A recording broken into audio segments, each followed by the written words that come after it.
Nutcracker and Mouse King by E.T.A. Hoffmann. Chapter 1. Christmas Eve. During the long day of the 24th of December, the children of Dr. Stahlbaum were not permitted to enter the parlour, much less the adjoining drawing-room. Frederick and Maria sat nestled together in a corner of the back chamber. Dusky twilight had come on, and they felt quite gloomy and fearful, for, as was commonly the case on this day, no light was brought into them. Fred, in great secrecy and in a whisper, informed his little sister, she was only just 7 years old, that ever since morning he had heard a rustling and a rattling, and now and then a gentle knocking in the forbidden chambers. Not long ago also he had seen a little dark man, with a large chest under his arm, gliding softly through the entry, but he knew very well that it was nobody but Godfather Drosselmeier. Upon this Maria clapped her little hands together for joy, and exclaimed, "Ah, what beautiful things has Godfather Drosselmeier made up for us this time!" Councillor Drosselmeier was not a very handsome man. He was small and thin, had many wrinkles in his face. Over his right eye he had a large black patch, and he was without hair, for which reason he wore a very nice white wig. This was made of glass, however, and was a very ingenious piece of work. The godfather himself was very ingenious also. He understood all about clocks and watches, and could even make them. Accordingly, when any one of the beautiful clocks in Dr. Stahlbaum's house was sick and could not sing, Godfather Drosselmeier would have to attend to it. He would then take off his glass wig, pull off his brown coat, put on a blue apron, and pierce the clock with sharp-pointed instruments, which usually caused little Maria a great deal of anxiety. But it did the clock no harm. On the contrary, it became quite lively again, and began at once right merrily to rattle and to strike and to sing, so that it was a pleasure to all who heard it. Whenever he came, he always brought something pretty in his pocket for the children, sometimes a little man who moved his eyes and made a bow, at others a box from which a little bird hopped out when it was opened, sometimes one thing, sometimes another. When Christmas Eve came, he had always a beautiful piece of work prepared for them, which had cost him a great deal of trouble, and on this account it was always carefully preserved by their parents, after he had given it to them. "Ah, what beautiful present has Godfather Drosselmeier made for us this time!"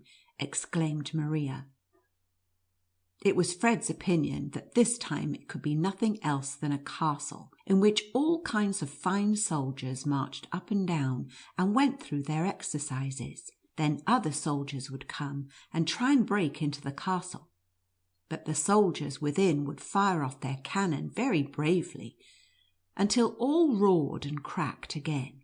"No, no," cried Maria, interrupting him. "Godfather Drosselmeier has told me of a lovely garden where there is a great lake, upon which beautiful swans swim about, with golden collars around their necks, and sing their sweetest songs. Then there comes a little girl out of the garden down along the lake, and coaxes the swans to the shore, and feeds them with sweet cake." "Swans never eat cake," interrupted Fred somewhat roughly, "and even Godfather Drosselmeier himself can't make a whole garden. After all, we have little good of his playthings. They are all taken right away from us again. I like what Papa and Mamma give us so much better, for we can keep their presents for ourselves and do as we please with them." The children now began once more to guess what it could be this time. Maria thought that Miss Truncheon, her great doll, was growing very old, for she fell almost every moment upon the floor, and more awkwardly than ever, which could not happen without leaving sad marks upon her face, and as to neatness in dress, this was now altogether out of the question with her. Scolding did not help the matter in the least. Frederick declared, on the other hand, that a bay horse was wanting in his stable, and his troops were very deficient in cavalry, as his papa very well knew. By this time it had become quite dark. Frederick and Maria sat close together, and did not venture again to speak a word. It seemed now as if soft wings rustled around them, and very distant but sweet music was heard at intervals. At this moment a shrill sound broke upon their ears. Cling-ling, cling-ling! The doors flew wide open, and such a dazzling light broke out from the great chamber, that with the loud exclamation, "Aha!" the children stood fixed at the threshold.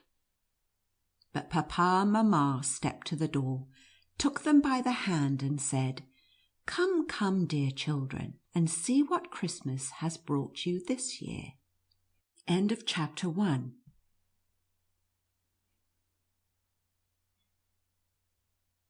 Chapter 2 of Nutcracker and Mouse King by E.T.A. Hoffmann.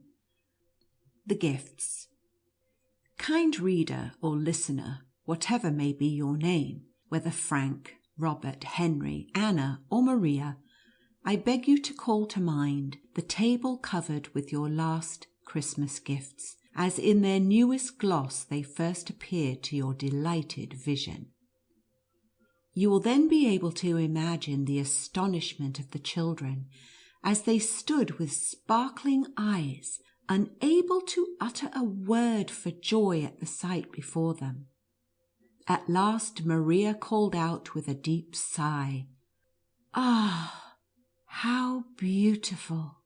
Ah, how beautiful!" And Frederick gave 2 or 3 leaps in the air, higher than he had ever done before. The children must have been very obedient and good children during the past year, for never on any Christmas Eve before had so many beautiful things been given to them. A tall fir tree stood in the middle of the room, covered with gold and silver apples, while sugar almonds, comfits, lemon drops, and every kind of confectionery hung like buds and blossoms upon all its branches. But the greatest beauty about this wonderful tree was the many little lights that sparkled amid its dark boughs, which like stars illuminated its treasures, or like friendly eyes seemed to invite the children to partake of its blossoms and fruit. The table under the tree shone and flushed with 1,000 different colours. Ah, what beautiful things were there! Who can describe them? Maria spied the prettiest dolls, a tea set, all kinds of nice little furniture, and what eclipsed all the rest, a silk dress, tastefully ornamented with gay ribbons, which hung upon a frame before her eyes, so that she could view it on every side. This she did too, and exclaimed over and over again, "Ah, the sweet! Ah, the dear, dear frock! And may I put it on? Yes, yes, may I really, though, wear it?" In the meanwhile, Fred had been galloping round and round the room, trying his new bay horse, which, true enough, he had found fastened by its bridle to the table. Dismounting again, he said it was a wild creature, but that was nothing. He would soon break him.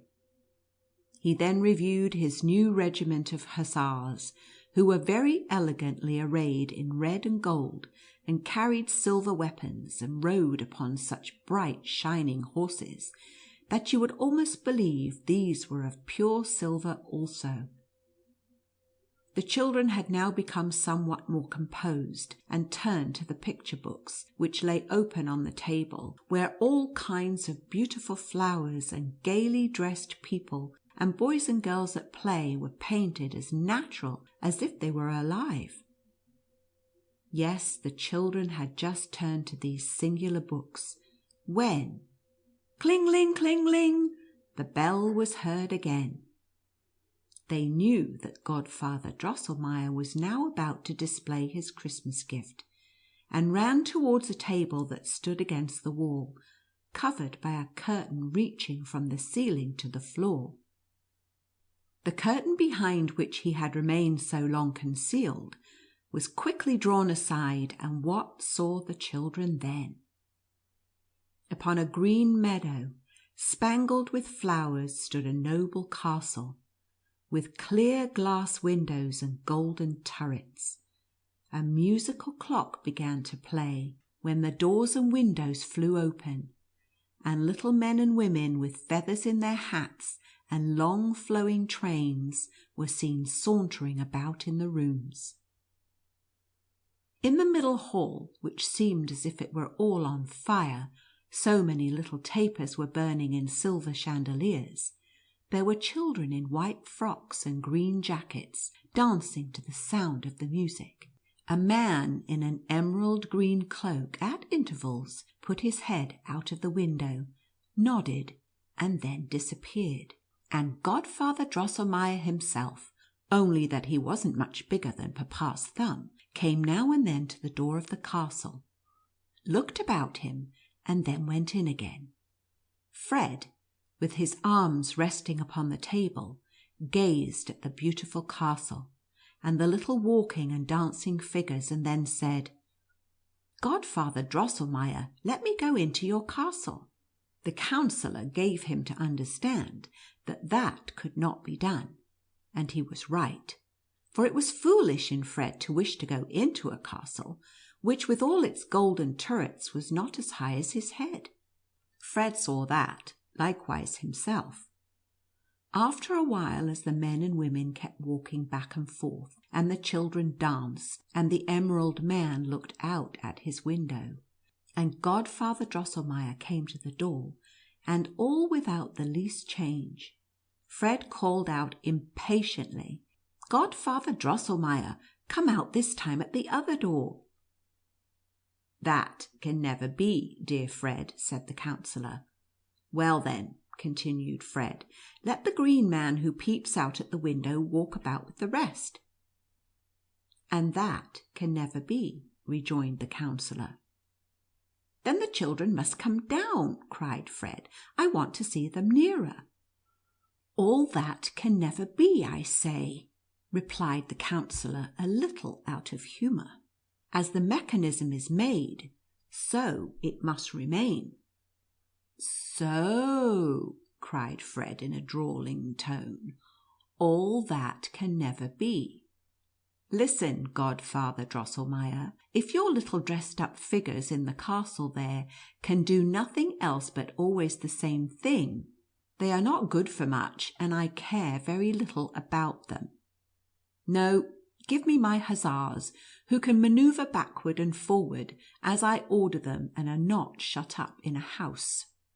With this he darted towards a large table, drew up his regiment upon their silver horses, and let them trot and gallop and cut and slash to his heart's content. Maria also had softly stolen away, for she too was soon tired of the sauntering and dancing puppets in the castle. But as she was very amiable and good, she did not wish it to be observed so plainly in her as it was in her brother Fred. Counsellor Drosselmeier turned to the parents and said, somewhat angrily, "An ingenious work like this was not made for stupid children. I will put up my castle again and carry it home." But their mother now stepped forward and desired to see the secret mechanism and curious works by which the little figures were set in motion. The counsellor took it all apart and then put it together again. While he was employed in this manner, he became good-natured once more, and gave the children some nice brown men and women, with gilt faces, hands, and feet. They were all made of sweet thorn, and smelt like gingerbread, at which Frederick and Maria were greatly delighted.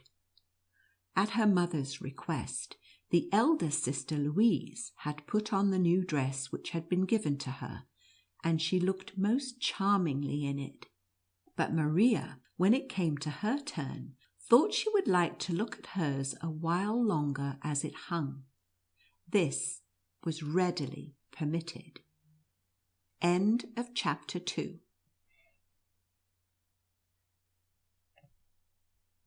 Chapter 3 of Nutcracker and Mouse King by E.T.A. Hoffmann. The Favourite. The truth is, Maria was unwilling to leave the table then, because she had discovered something upon it which no one had yet remarked. By the marching out of Fred's hussars, who had been drawn up close to the tree, a curious little man came into view, who stood there silent and retired, as if he were waiting quietly for his turn to be noticed. It must be confessed, a great deal could not be said in favour of the beauty of his figure, for not only was his rather broad, stout body out of all proportion to the little slim legs that carried it, but his head was by far too large for either. A genteel dress went a great way to compensate for these defects, and led to the belief that he must be a man of taste and good breeding. He wore a hussar's jacket of beautiful bright violet, fastened together with white loops and buttons, pantaloons of exactly the same colour, and the neatest boots that ever graced the foot of a student or an officer. They fitted as tight to his little legs as if they were painted upon them. It was laughable to see that in addition to this handsome apparel, he had hung upon his back a narrow, clumsy cloak, that looked as if it were made of wood, and upon his head he wore a woodsman's cap. But Maria remembered that Godfather Drosselmeyer wore an old shabby cloak and an ugly cap, and still he was a dear, dear godfather. Maria could not help thinking also that even if Godfather Drosselmeyer were in other respects as well dressed as this little fellow, yet after all he would not look half so handsome as he. The longer Maria gazed upon the little man, whom she had taken a liking to at first sight, the more she was sensible how much good nature and friendliness was expressed in his features.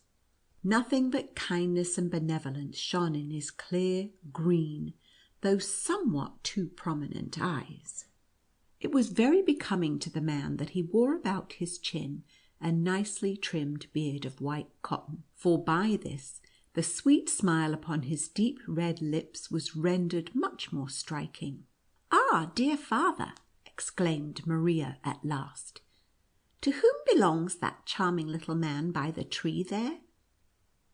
"He shall work industriously for you all, dear child," said her father. "He can crack the hardest nuts with his teeth, and he belongs as well to Louise as to you and Fred." With these words her father took him carefully from the table, and raised up his wooden cloak, whereupon the little man stretched his mouth wide open, and showed 2 rows of very white, sharp teeth. At her father's bidding, Maria put in a nut, and crack!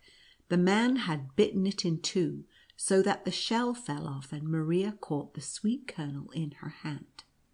Maria and the other 2 children were now informed that this dainty little man came of the family of Nutcrackers, and practised the profession of his forefathers. Maria was overjoyed at what she heard, and her father said, "Dear Maria, since friend Nutcracker is so great a favourite with you, I place him under your particular care and keeping, although, as I said before, Louise and Fred shall have as much right to his services as you."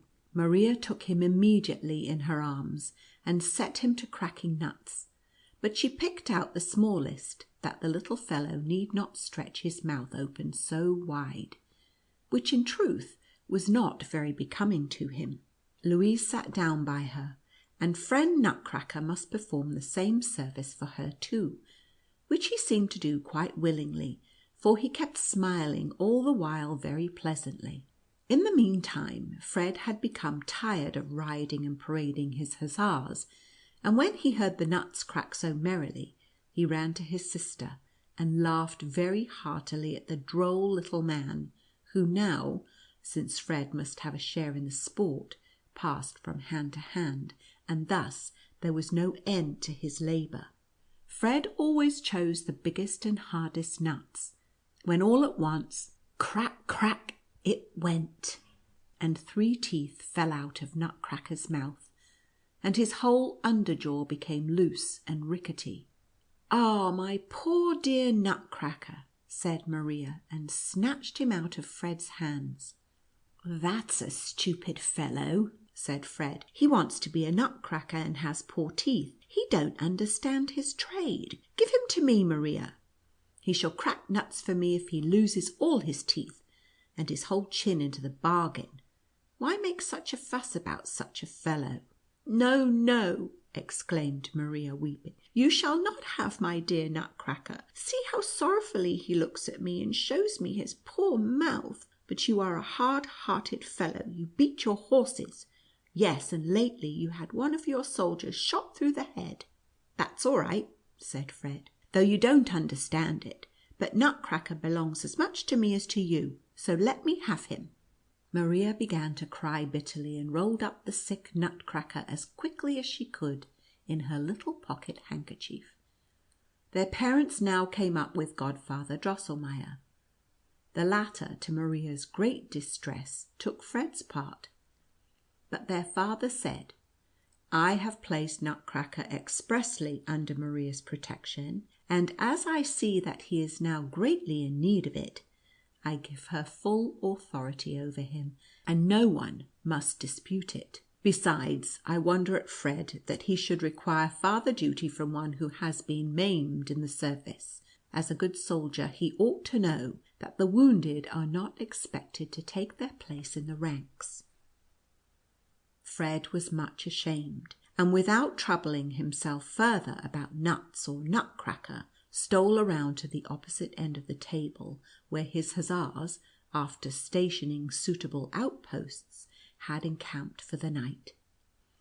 Maria collected together Nutcracker's lost teeth, tied up his wounded chin with a nice white ribbon which she had taken from her dress, and then wrapped up the little fellow more carefully than ever in her handkerchief, for he looked very pale and frightened. Thus she held him, rocking him in her arms like a little child, while she looked over the beautiful pictures of the new picture book, which she found among her other Christmas gifts. Contrary to her usual disposition, she showed some ill temper towards Father Drosselmeier, who kept continually laughing at her, and asked again and again how it was that she liked to caress such an ugly little fellow. That singular comparison with Drosselmeier, which she made when her eyes first fell upon Nutcracker, now came again into her mind, and she said very seriously, "Who knows, dear godfather, if you were dressed like my sweet Nutcracker, and had on such bright little boots, who knows but you would then be as handsome as he is?" Maria could not tell why her parents laughed so loudly at this, and why the counsellor's face turned so red, and he, for his part, did not laugh half so heartily this time as he had done more than once before. It is likely there was some particular reason for it. End of chapter 3.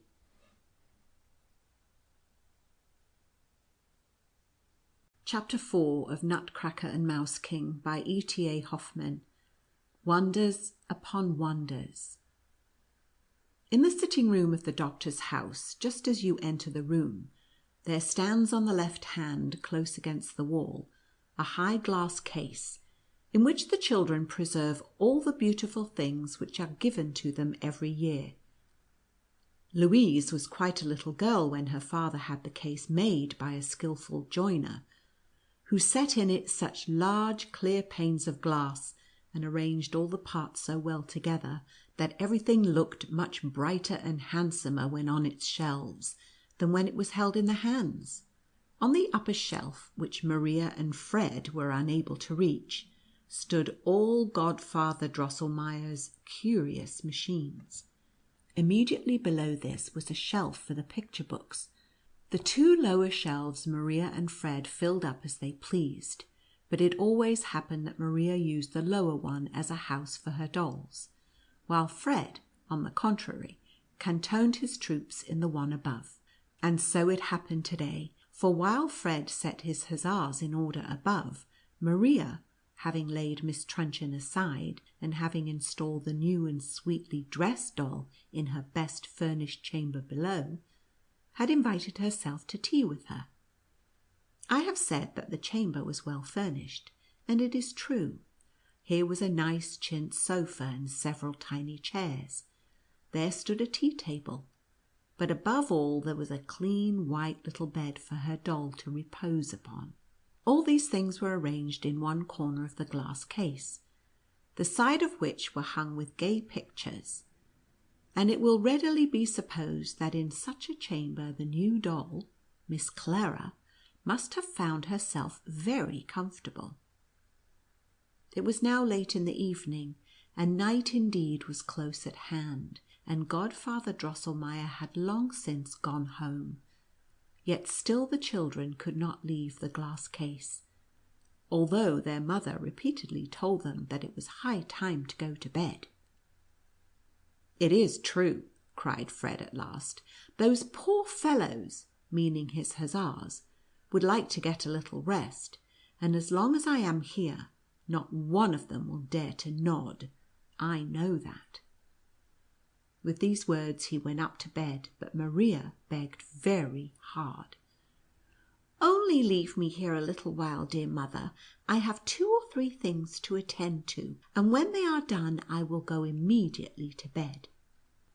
Maria was a very good and sensible child, and therefore her mother could leave her alone with her playthings without anxiety. But for fear she might become so much interested in her new doll and other presents as to forget the lights which burned around the glass case, her mother blew them all out, and left only the lamp which hung down from the ceiling in the middle of the chamber, and which diffused a soft, pleasant light. "Come in soon, dear Maria, or you will not be up in time tomorrow morning," called her mother as she went up to bed. There was something Maria had at heart to do, which she had not told her mother, though she knew not the reason why, and as soon as she found herself alone she went quickly about it. She still carried in her arms the wounded Nutcracker rolled up in her pocket handkerchief. Now she laid him carefully upon the table, unrolled the handkerchief softly, and examined his wound. Nutcracker was very pale, but still he smiled so kindly and sorrowfully that it went straight to Maria's heart. "Ah, Nutcracker, Nutcracker, do not be angry at brother Fred because he hurt you so. He did not mean to be so rough. It is the wild soldier's life with his hussars that has made him a little hard-hearted, but otherwise he is a good fellow, I can assure you. Now I will tend you very carefully until you are well and merry again. As to fastening in your teeth and setting your shoulders, that Godfather Drosselmeier must do. He understands such things." But Maria was hardly able to finish the sentence, for as she mentioned the name of Drosselmeier, friend Nutcracker made a terrible wry face, and there darted something out of his eyes like green sparkling flashes.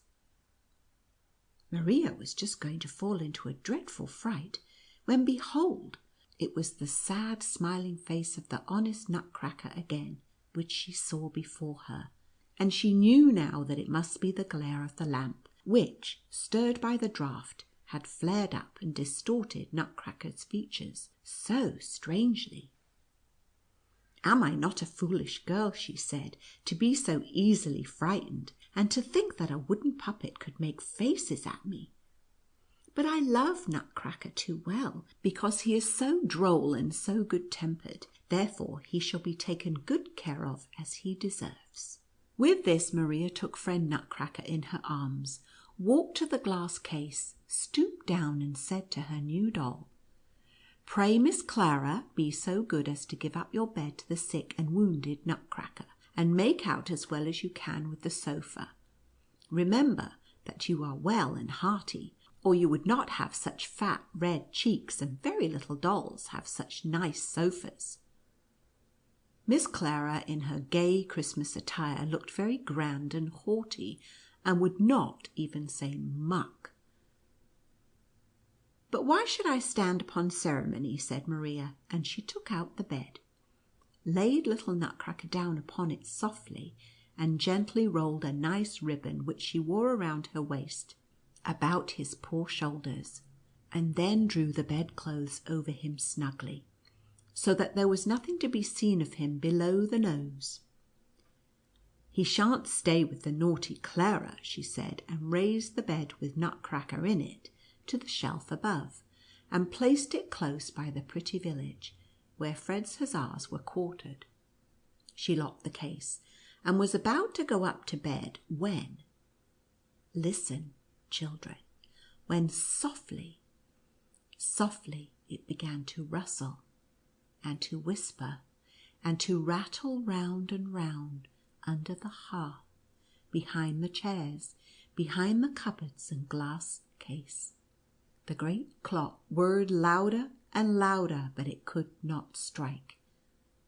Maria turned towards it, and there the large gilt owl that sat on the top had dropped down its wings, so that they covered the whole face, and it stretched out its ugly head with the short crooked beak, and looked just like a cat. And the clock whirred louder in plain words: "Dickory, dickory, dock, whirr, softly clock, Mouse King has a fine ear, prr, prr, pum, pum, the old song let him hear, prr, prr, pum, pum, or he might run away in a fright. Now clock strikes softly and light." And pum, pum it went with a dull, deadened sound 12 times.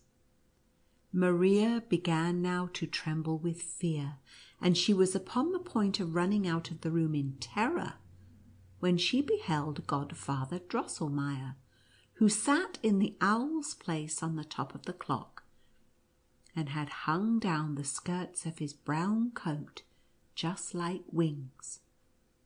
But she took courage and cried out loudly with sobs, "Godfather Drosselmeier, Godfather Drosselmeier, what are you doing up there? Come down and do not frighten me so, you naughty Godfather Drosselmeier." Just then a wild squeaking and whimpering broke out on all sides, and then there was a running, trotting, and galloping behind the walls, as if 1,000 little feet were in motion, and 1,000 little lights flashed out of the crevices in the floor. But they were not lights. No, they were sparkling little eyes, and Maria perceived that mice were all around, peeping out and working their way into the room.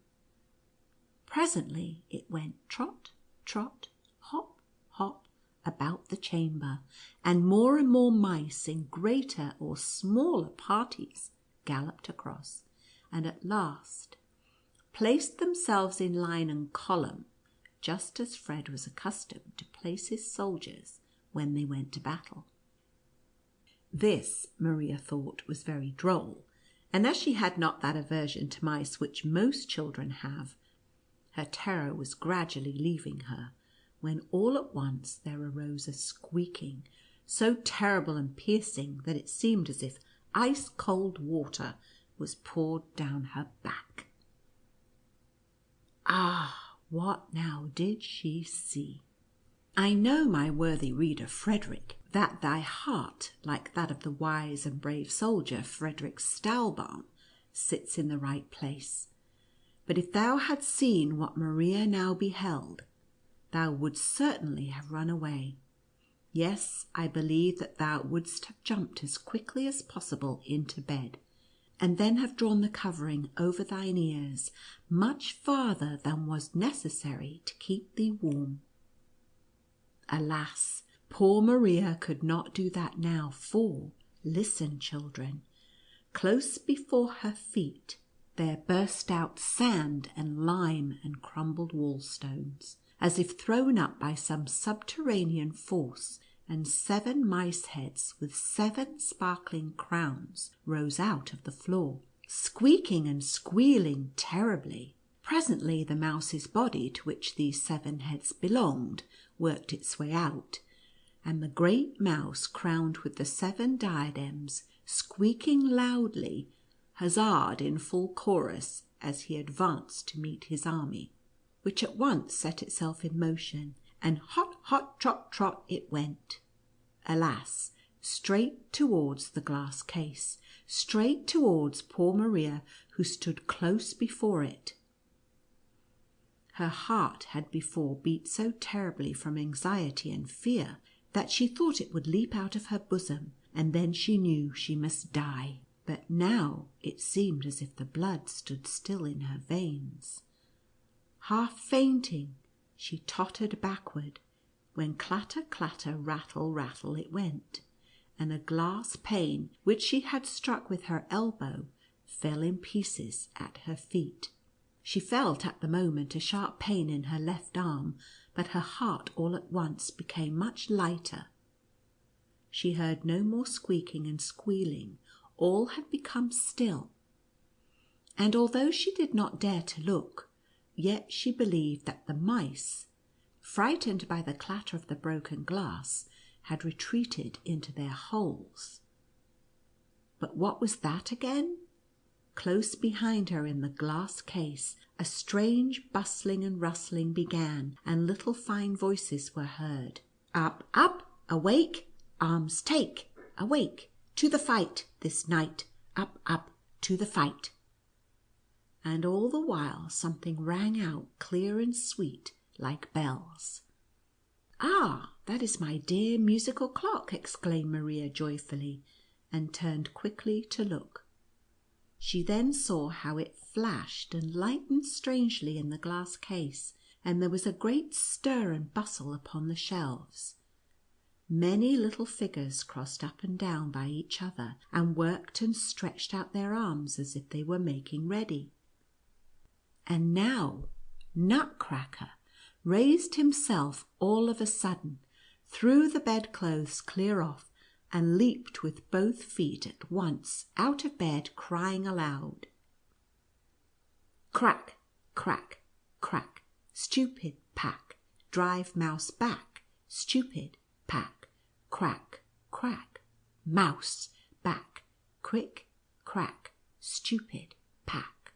With these words he drew his little sword, flourished it in the air, and exclaimed, "My loving vassals, friends and brothers, will you stand by me in the hard fight?"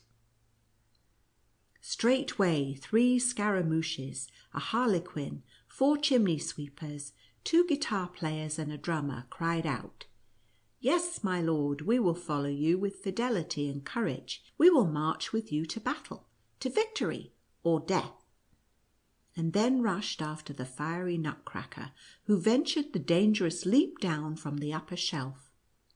It was easy enough for them to perform this feat, for beside the fine garments of thick cloth and silk which they wore, the inside of their bodies were made of cotton and tow, so that they came down plump like bags of wool.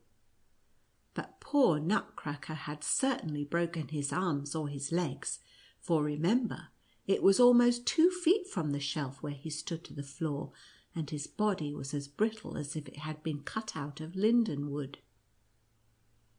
Yes, Nutcracker would certainly have broken his arms or his legs, if, at the moment when he leaped, Miss Clara had not sprung quickly from the sofa and caught the hero with his drawn sword in her soft arms. "Ah, thou dear good Clara," sobbed Maria, "how I have wronged thee! Thou didst certainly resign thy bed willingly to little Nutcracker." But Miss Clara now spoke, as she softly pressed the young hero to her silken bosom. You will not, O my lord, sick and wounded as you are, share the dangers of the fight. See how your brave vassals assemble themselves, eager for the affray, and certain of conquest. Scaramouche, harlequin, chimney sweepers, guitar players, drummer, are already drawn up below, and the china figures on the shelf stir and move strangely. Will you not, O my lord, repose upon the sofa, or from my arms look down upon your victory? Thus spoke Clara, but Nutcracker demeaned himself very ungraciously, for he kicked and struggled so violently with his legs that Clara was obliged to set him quickly down upon the floor. He then, however, dropped gracefully upon one knee and said, "Fair lady, the recollection of thy favour and condescension will go with me into the battle and the strife." Clara then stooped so low that she could take him by the arm, raised him gently from his knees, took off her bespangled girdle, and was about to throw it across his neck, but little Nutcracker stepped 2 paces backward, laid his hand upon his breast, and said very earnestly, "Not so, fair lady, lavish not thy favours thus upon me, for—" He stopped, sighed heavily, tore off the ribbon which Maria had bound about his shoulders, pressed it to his lips, hung it across him like a scarf, and then boldly flourishing his bright little blade, leaped like a bird over the edge of the glass case upon the floor. You understand, my kind and good readers and listeners, that Nutcracker, even before he had thus come to life, had felt very sensibly the kindness and love which Maria had shown towards him, and it was because he had become so partial to her that he would not receive and wear the girdle of Miss Clara, although it shone and sparkled so brightly. The true and faithful Nutcracker preferred to wear Maria's simple ribbon. But what will now happen? As soon as Nutcracker had leaped out, the squeaking and whistling was heard again. Ah, it is under the large table that the hateful mice have concealed their countless bands, and high above them all towers the dreadful mouse with 7 heads. What will now happen? End of chapter 4.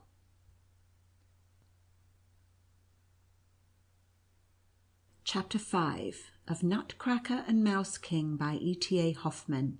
The Battle.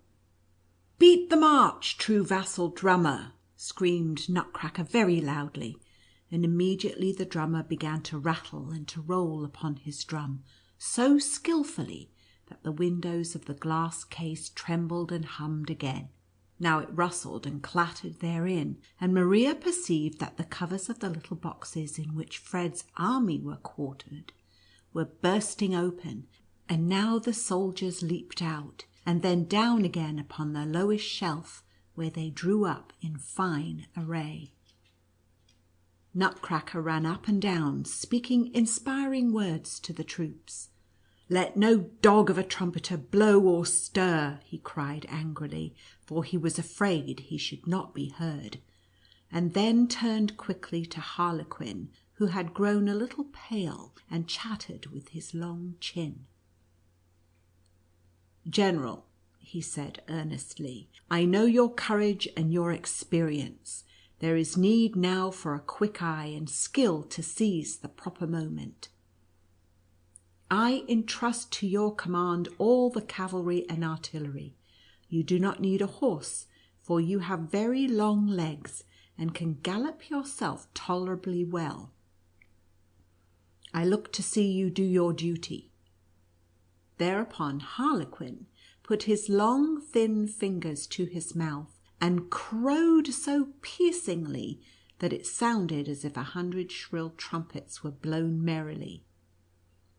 Then it stirred again in the glass case, a neighing and a whinnying and a stamping were heard, and see, Fred's cuirassiers and dragoons, but above all his new splendid hussars, marched out, and halted close by the case. Regiment after regiment now defiled before Nutcracker, with flying colours and warlike music, and ranged themselves in long rows across the floor of the chamber. Before them went Fred's cannon rattling along, surrounded by the cannoneers, and soon boom, boom it went, and Maria could see how the mice suffered by the fire, how the sugar plums plunged into their dark heavy mass, covering them with white powder, and throwing them more than once into shameful disorder. But the greatest damage was done them by a heavy battery that was mounted upon mamma's footstool, which pum pum kept up a steady fire of caraway seeds against the enemy, by which a great many of them fell.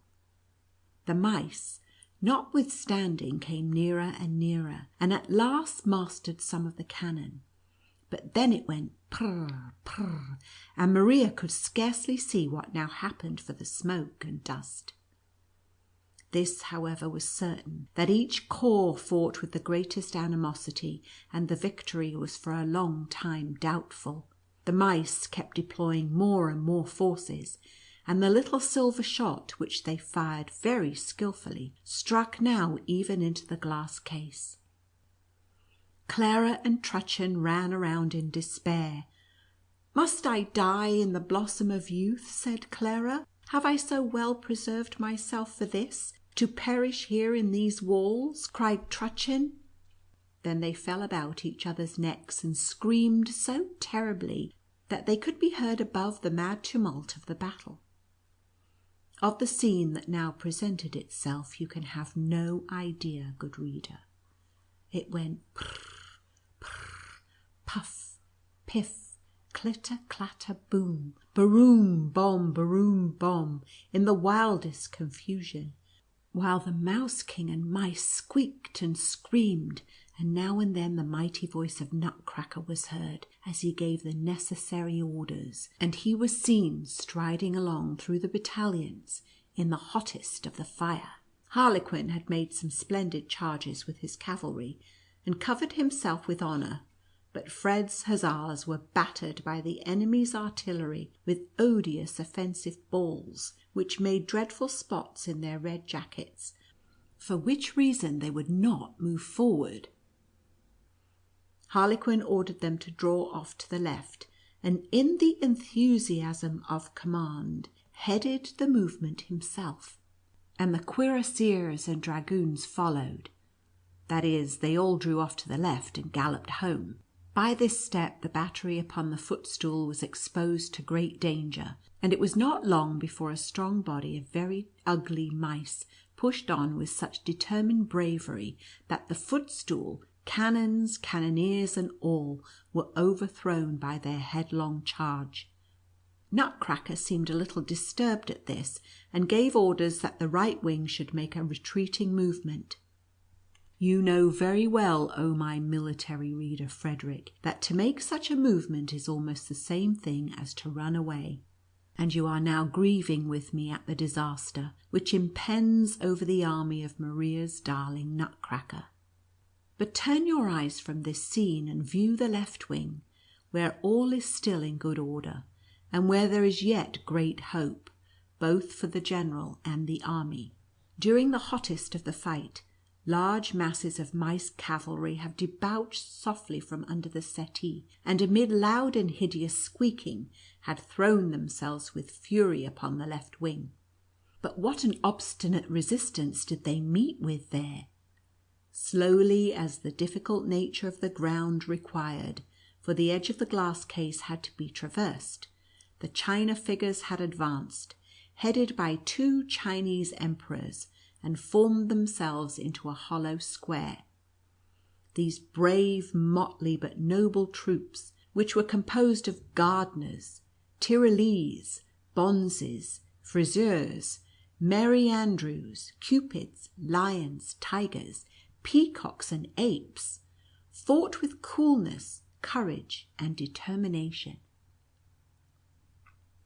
By their Spartan bravery this battalion of picked men would have wrested the victory from the foe, had not a bold major rushed madly from the enemy's ranks, and bitten off the head of one of the Chinese emperors, who in falling dashed to the ground 2 bonzes and a cupid.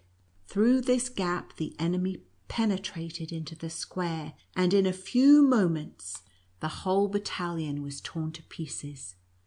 Their brave resistance, therefore, was of no avail to Nutcracker's army, which, once having begun to retreat, retired farther and farther, and at every step with diminished numbers, until the unfortunate Nutcracker halted with a little band close before the glass case.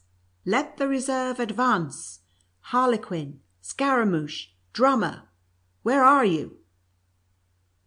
Thus cried Nutcracker, in hopes of new troops which should deploy out of the glass case.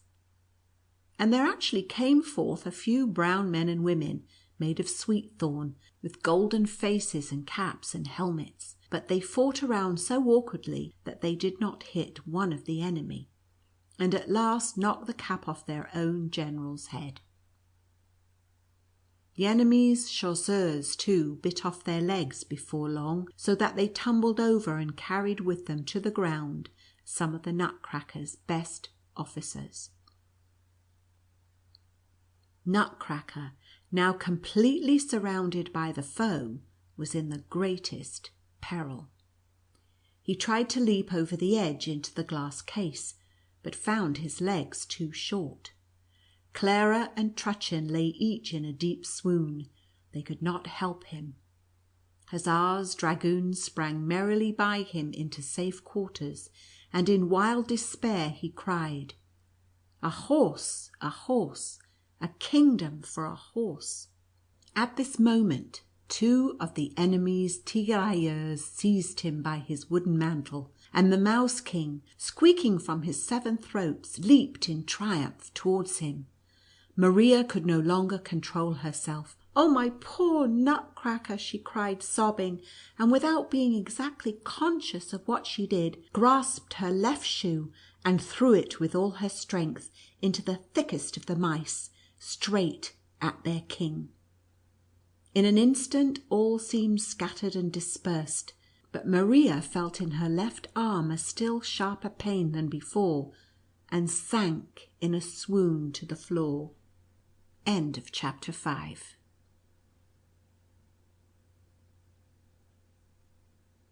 Chapter 6 of Nutcracker and Mouse King by E.T.A. Hoffmann. The Sickness. When Maria woke out of her deep and death-like slumber, she found herself lying in her own bed, with the sun shining bright and sparkling through the ice-covered windows into the chamber.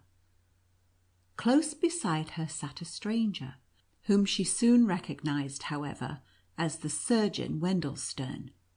He said softly, "She is awake." Her mother then came to the bedside and gazed upon her with anxious and inquiring looks. "Ah, dear mother," lisped little Maria, "are all the hateful mice gone, and is the good Nutcracker safe?" "Do not talk such foolish stuff," replied her mother. "What have the mice to do with Nutcracker?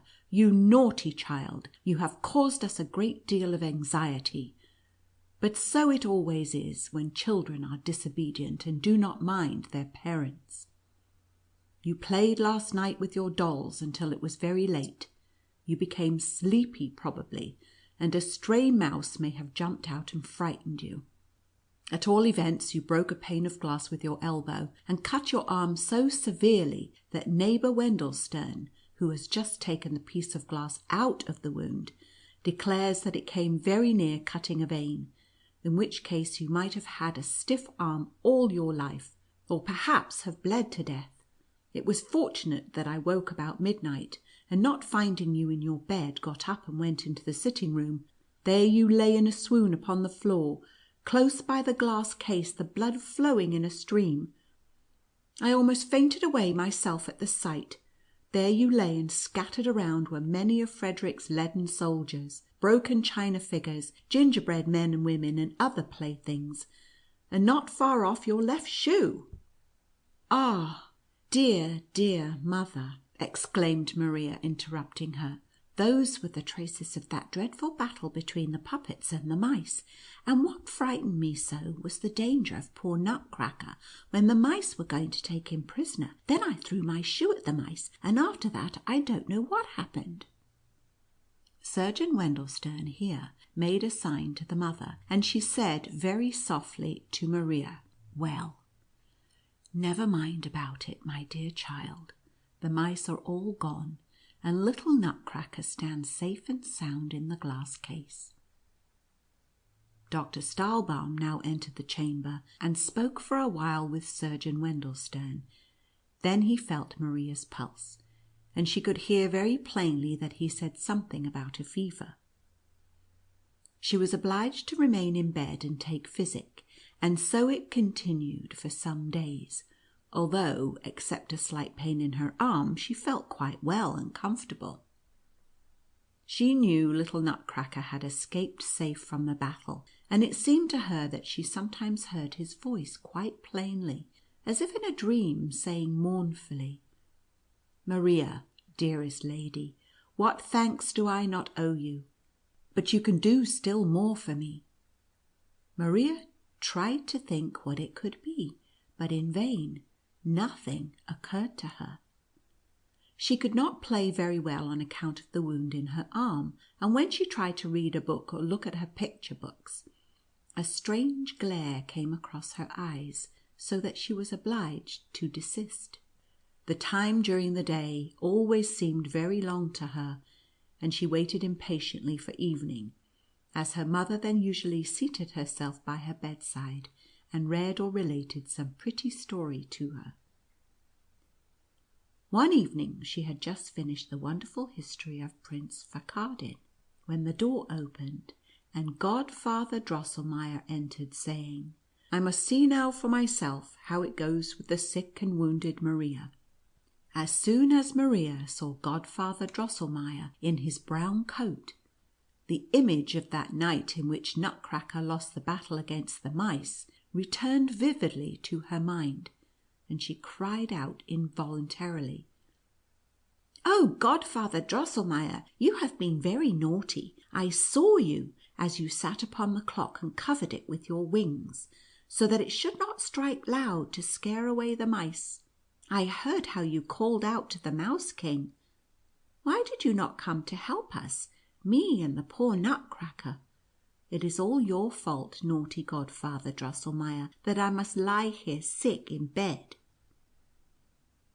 Her mother was quite frightened at this, and said, "What is the matter with you, dear Maria?" But Godfather Drosselmeier made very strange faces, and said in a grating, monotonous tone, "Pendulum must whir, whir, whir, this way, that way, clock will strike, tired of ticking all the day, softly whir, whir, whir, strike, cling, clang, strike, clang, cling, bing, and bang, and bang, and bing, 'twill scare away the Mouse King. Then owl in swift flight comes at dead of night, pendulum must whir, whir, clock will strike, cling, clang, this way, that way, tired of ticking all the day. Bing, bang, and Mouse King scare away, whir, whir, prr, prr." Maria stared at Godfather Drosselmeier, for he did not look at all as he usually did, but appeared much uglier, and he moved his right arm backward and forward, like a puppet pulled by wires. She would have been afraid of him if her mother had not been present, and if Fred had not slipped in the meanwhile, and interrupted him with loud laughter. "Ha, ha, Godfather Drosselmeier," cried Fred, "you are to-day too droll again. You act just like my harlequin that I threw into the lumber room long ago." But their mother was very serious, and said, "Dear counsellor, this is very strange sport. What do you really mean by it?" "Gracious me," replied Drosselmeier, laughing. "Have you forgotten, then, my pretty watchmaker's song? I always sing it to such patients as Maria." With this he drew his chair close to her bed, and said, "Do not be angry that I did not pick out the Mouse King's 14 eyes. That could not be. But instead, I have in store for you a very agreeable surprise." The counsellor, with these words, put his hand in his pocket, drew something out slowly, and behold, it was Nutcracker, with his lost teeth nicely fastened in, and his lame chin well set and sound. Maria cried aloud with joy, while her mother smiled and said, "You see now, Maria, that Godfather Drosselmeier meant well by your little Nutcracker." "But still, you must confess, Maria," said the counsellor, "that Nutcracker's figure is none of the finest, neither can his face be called exactly handsome. How this ugliness came to be hereditary in the family, I will now relate to you, if you will listen. Or perhaps you know already the story of the Princess Pirlipat and the Lady Mouserings, and the skilful watchmaker." "Look here, Godfather Drosselmeier," interrupted Fred. "Nutcracker's teeth you have fastened in very well, and his chin is no longer lame and rickety. But why has he no sword? Why have you not put on his sword?" "Ah," replied the counsellor angrily, "you must always meddle and make, you rogue. What is Nutcracker's sword to me? I have cured his wounds, and he may find a sword for himself as he can." "That's true," said Fred.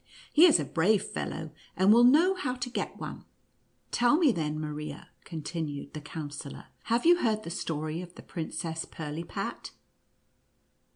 "I hope, dear counsellor," said the mother, "that your story will not be frightful, as those that you narrate usually are." "By no means, dearest madam," replied Drosselmeier. "On the contrary, what I have this time the honour to relate is droll and merry."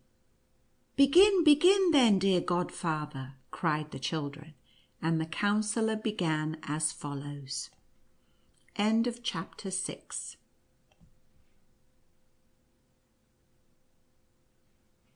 Chapter 7 of Nutcracker and Mouse King, by E.T.A. Hoffmann. The story of the hard nut. Pirlipat's mother was the wife of a king, and therefore a queen, and Pirlipat, straightway at the moment of her birth, a true princess. The king was beside himself with joy when he saw his beautiful daughter as she lay in the cradle. He shouted aloud, danced, jumped about upon one leg, and cried again and again, "Ha, ha! Was there ever anything seen more beautiful than my little Pirlipat?"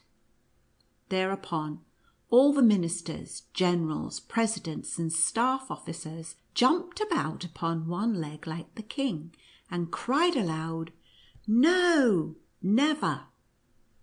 And it was so, in truth, for as long as the world has been standing, a lovelier child was never born than this very Princess Pirlipat. Her little face seemed made of lilies and roses, delicate white and red. Her eyes were of living sparkling azure, and it was charming to see how her little locks curled in bright golden ringlets.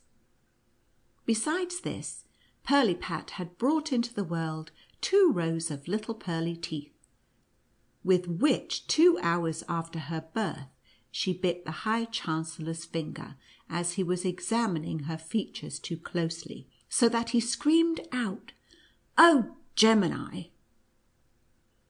Others assert that he screamed out, "Oh, Cricky!" but on this point authorities are at the present day divided. Well, little Pirlipat bit the High Chancellor's finger, and the enraptured land knew now that some sense dwelt in Pirlipat's beautiful body. As has been said, all were delighted. The queen alone was very anxious and uneasy, and no one knew wherefore, but everybody remarked with surprise the care with which she watched Pirlipat's cradle.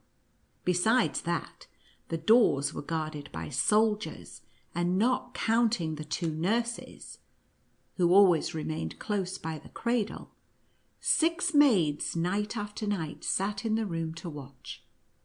But what seemed very foolish, and no one could understand the meaning of it, was this: each of these 6 maids must have a cat upon her lap, and stroke it the whole night through, and thus keep it continually purring.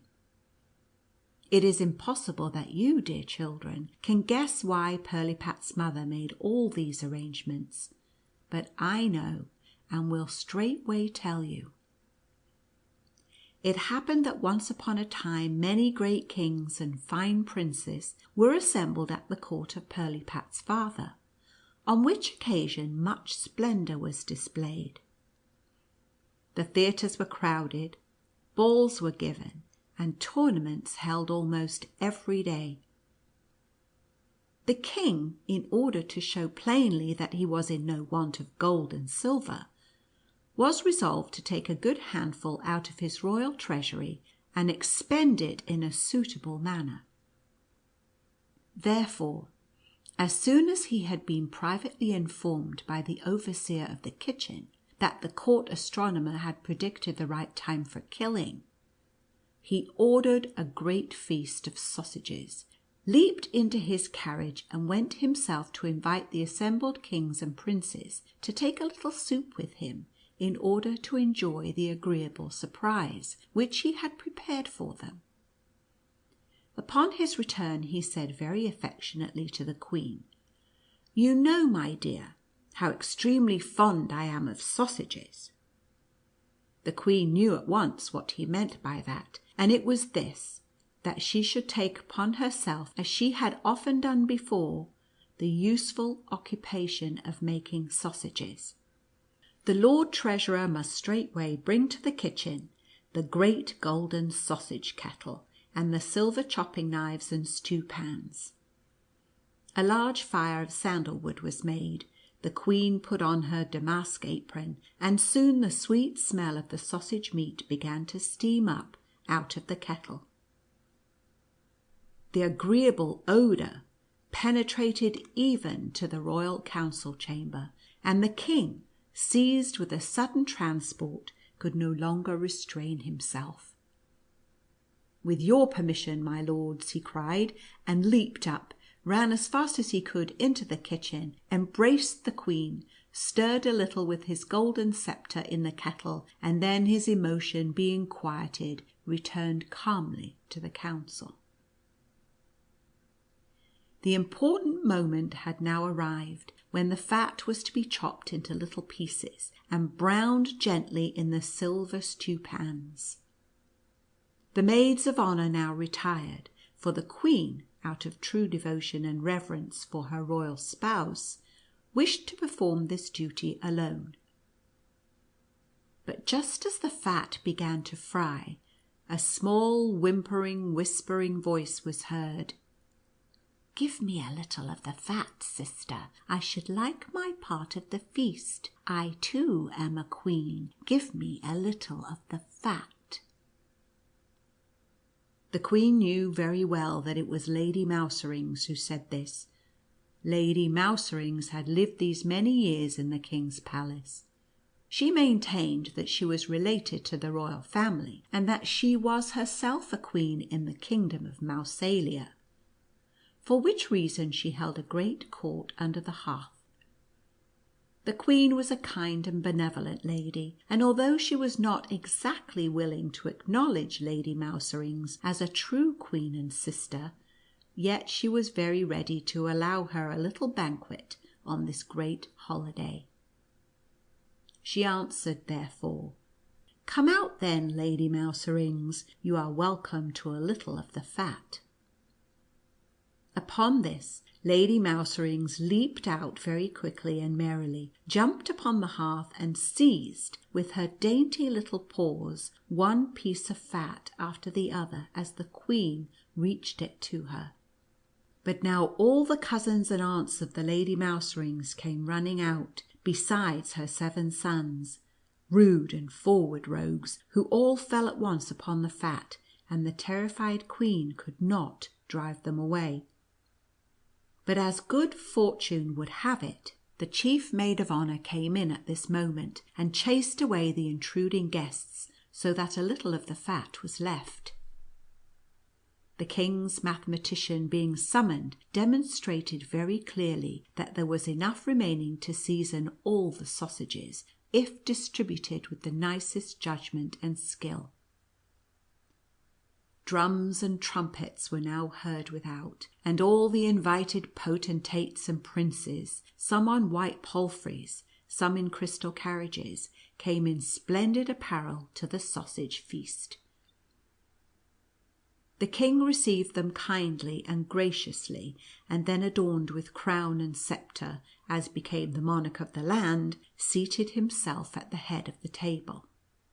Already in the first course, that of the sausage balls, it was observed that he grew pale and paler, raised his eyes to heaven, gentle sighs escaped from his bosom, and he seemed to undergo great inward suffering. But in the second course, which consisted of the long sausages, he sank back upon his throne, sobbing and moaning, held both hands to his face, and at last wept and groaned aloud. All sprang up from the table. The royal physician tried in vain to feel the pulse of the unhappy monarch. A deep-seated unknown torture appeared to agitate him. At last, after much anxiety, and after the application of some very strong remedies, the king seemed to come a little to himself, and stammered out, scarce audibly, the words, "Too little fat." Then the queen threw herself in despair at his feet, and sobbed out, "Oh, my poor unhappy royal husband! Alas, how great must be the suffering which you endure! But see the guilty one at your feet. Punish her without mercy. Alas, Lady Mouserings, with her 7 sons and aunts and cousins, have eaten up the fat, and—" With these words she fell right over backwards in a swoon. Then the king, full of rage, leaped up and cried out, "Chief maid of honor, how happened that?" The chief maid of honor told the story, as much as she knew of it, and the king resolved to take vengeance upon Lady Mouserings and her family for having eaten up the fat of his sausages. The privy council was called, and it was resolved to summon Lady Mouserings to trial and confiscate all her estates. But as the king was of opinion that in the meanwhile she might eat up more of his sausage fat, the affair was placed at last in the hands of the royal watchmaker and mechanist. This man, whose name was the same as mine, to wit, Christian Elias Drosselmeier, engaged, by means of a very singular and deep political scheme, to drive Lady Mouserings and her family from the palace for ever. He invented, therefore, several curious little machines, in which a piece of toasted fat was fastened to a thread, and these Drosselmeier placed around Lady Mousering's dwelling. Lady Mouserings was much too wise not to see through Drosselmeier's craft, but all her warnings, all her entreaties were of no avail. Every one of her 7 sons, and many of her cousins and aunts, went into Drosselmeier's machines, and, as they tried to snap away the fat, were caught by an iron grating, which fell suddenly down behind them, and were afterwards miserably slaughtered in the kitchen. Lady Mouserings, with the little remnant of her family, forsook the dreadful place. Grief, despair, revenge filled her bosom. The court revelled in joy at this event, but the queen was very anxious, for she knew the disposition of Lady Mouserings, and was very sure that she would not suffer the death of her sons to go unavenged. In fact, Lady Mouserings appeared one day when the queen was in the kitchen, preparing a harslet hash for her royal husband, a dish of which he was very fond, and said, "My sons, my cousins, and aunts are destroyed. Take care, queen, that Mouse Queen does not bite thy little princess in two. Take good care." With this she disappeared and was not seen again. But the queen was so frightened that she let the hash fall into the fire, and thus a second time Lady Mouserings spoiled a favourite dish for the king, at which he was very angry. "But this, dear children," said Drosselmeier, "is enough for tonight, the rest at another time." Maria, who had her own thoughts about this story, begged Godfather Drosselmeier very hard to go on, but she could not prevail upon him. He rose, saying, "Too much at once is bad for the health, the rest to-morrow." As the counsellor was just stepping out of the room, Fred called out, "Tell me, Godfather Drosselmeier, is it then really true that you invented mouse traps?" "How can you ask such a silly question?" said his mother, but the counsellor smiled mysteriously, and said in an undertone, "Am I a skilful watchmaker, and yet not able to invent a mouse trap?" End of chapter 7.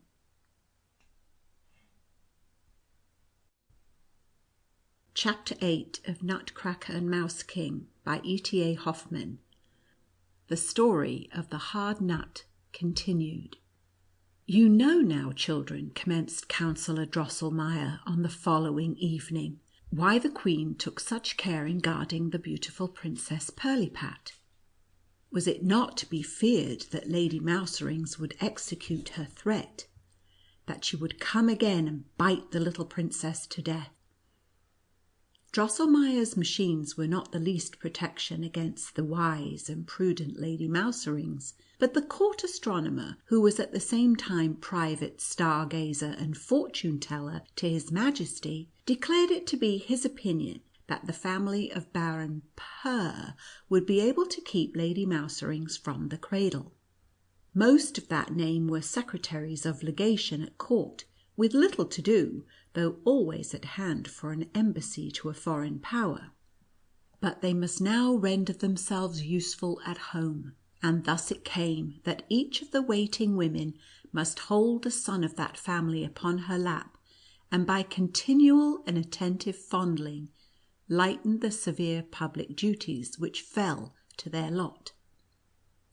Late one night the two chief nurses, who sat close by the cradle, started up out of a deep sleep. All around lay in quiet slumber, no purring, the stillness of the grave. Even the death watch could be heard ticking. And what was the terror of the two chief waiting women as they just saw before them a large, dreadful mouse, which stood erect upon its hind feet, and had laid its ugly head close against the face of the princess. With a cry of terror they jumped up, all awoke, but in a moment Lady Mouserings, for the great mouse by Pirlipat's cradle was no one but she, ran as fast as she could to the corner of the chamber. The secretaries of legation leaped after her, but too late. She had disappeared through a hole in the chamber floor. Little Pirlipat awoke at the noise and wept bitterly. "Thank heaven!" cried the nurse. "She lives! She lives!" But how great was their terror when they looked at Pirlipat and saw what a change had taken place in the sweet, beautiful child. Instead of the white and red face with golden locks, a large ill-shaped head sat upon her thin, shriveled body. Her azure blue eyes were changed into green, staring ones, and her little mouth had stretched itself from ear to ear. The queen was brought to death's door by grief and sorrow, and it was found necessary to hang the king's library with thick wadded tapestry, for again and again he ran his head against the wall, crying out at every time in lamentable tones, "Ah me, unhappy monarch!" He might now have seen how much better it would have been to eat his sausages without fat, and to leave Lady Mouserings and her family at peace under the hearth. But Pirlipat's royal father did not think about all this. He laid all the blame upon the court watchmaker and mechanist, Christian Elias Drosselmeier of Nuremberg. He therefore wisely decreed that Drosselmeier should restore the Princess Pirlipat to her former condition within 4 weeks, or at least find out some certain and infallible method of effecting this. Otherwise he should suffer a shameful death under the axe of the executioner. Drosselmeier was not a little terrified, but he had great confidence in his skill and good fortune, and began immediately the first operation which he thought useful. He took little Princess Pirlipat apart with great dexterity, unscrewed her little hands and feet, and carefully examined her inward structure. But he found, alas, that the princess would grow uglier as she grew bigger, and knew not what to do or what to advise. He put the princess carefully together again, and sank down by her cradle in despair, for he was not allowed to leave it. The 4th week had commenced. Yes, Thursday had come, when the king looked in with flashing eyes, and shaking his sceptre at him, cried, "Christian Elias Drosselmeier, cure the princess, or thou must die." Drosselmeier began to weep bitterly, but the Princess Pirlipat lay as happy as the day, and cracked nuts. Pirlipat's uncommon appetite for nuts now occurred for the first time to the mechanist, and the fact likewise that she had come into the world with teeth. In truth, immediately after her transformation, she had screamed continually until a nut accidentally came in her way, which she immediately put into her mouth, cracked it, ate the kernel, and then became quite composed. Since that time her nurses found that nothing pleased her so well as to be supplied with nuts. Oh, sacred instinct of nature! Eternal, inexplicable sympathy of existence! Cried Christian Elias Drosselmeier. Thou pointest me to the gates of this mystery. I will knock, and they will open. He begged straightway for permission to speak with the royal astronomer, and was led to his apartment under a strong guard. They embraced with many tears, for they had been warm friends, then retired into a private cabinet, and examined a great many books which treated of instinct, of sympathies and antipathies, and other mysterious things. Night came on. The astronomer looked at the stars, and with the aid of Drosselmeier, who had great skill in such matters, set up the horoscope of Princess Pirlipat. It was a great deal of trouble, for the lines grew all the while more and more intricate. But at last, what joy! At last it became clear that the Princess Pirlipat, in order to be freed from the magic which had deformed her, and to regain her beauty, had nothing to do but to eat the kernel of the Nut Crackatuck. Now the Nut Crackatuck had such a hard shell that an 48-pounder might be wheeled over it without breaking it. This hard nut must be cracked with the teeth before the princess by a man who had never been shaved and had never worn boots. The young man must then hand her the kernel with closed eyes, and must not open them again until he had marched 7 steps backward without stumbling. Drosselmeier and the astronomer had laboured together without cessation for 3 days and nights, and the king was seated at dinner on Sunday afternoon, when the mechanist, who was to have been beheaded early Monday morning, rushed in with joy and transport, and proclaimed that he had found out a method of restoring to the Princess Pirlipat her lost beauty. The king embraced him with great kindness, and promised him a diamond sword, 4 orders of honour, and 2 new Sunday suits.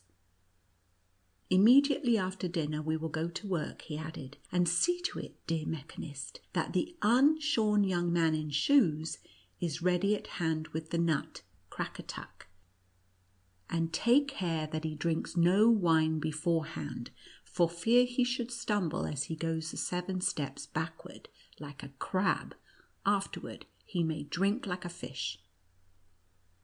Drosselmeier was very much discomposed at these words, and after much stuttering and stammering said that the method was discovered indeed, but that the Nut Crackatuck and the young man to crack it were yet to be sought after, and that it was quite doubtful whether Nut or Nutcracker would ever be found.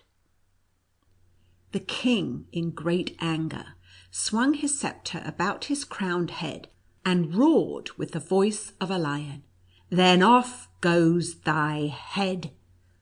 It was very fortunate for the unhappy Drosselmeier that the king's dinner had been cooked better than usual this day, so that he was in a pleasant humour and disposed to listen to reason, while the good queen, who was moved by the hard fate of the mechanist, used her influence to soothe him.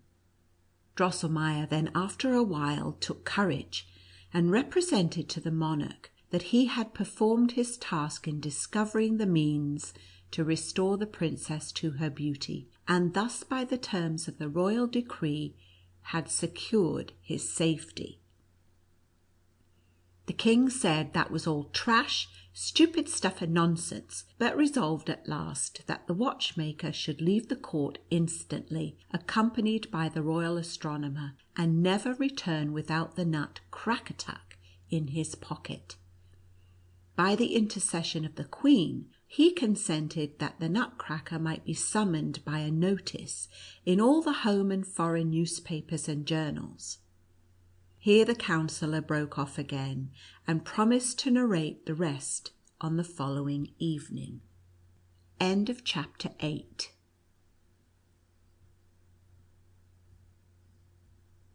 Chapter 9 of Nutcracker and Mouse King by E.T.A. Hoffmann. Conclusion of the story of the hard nut.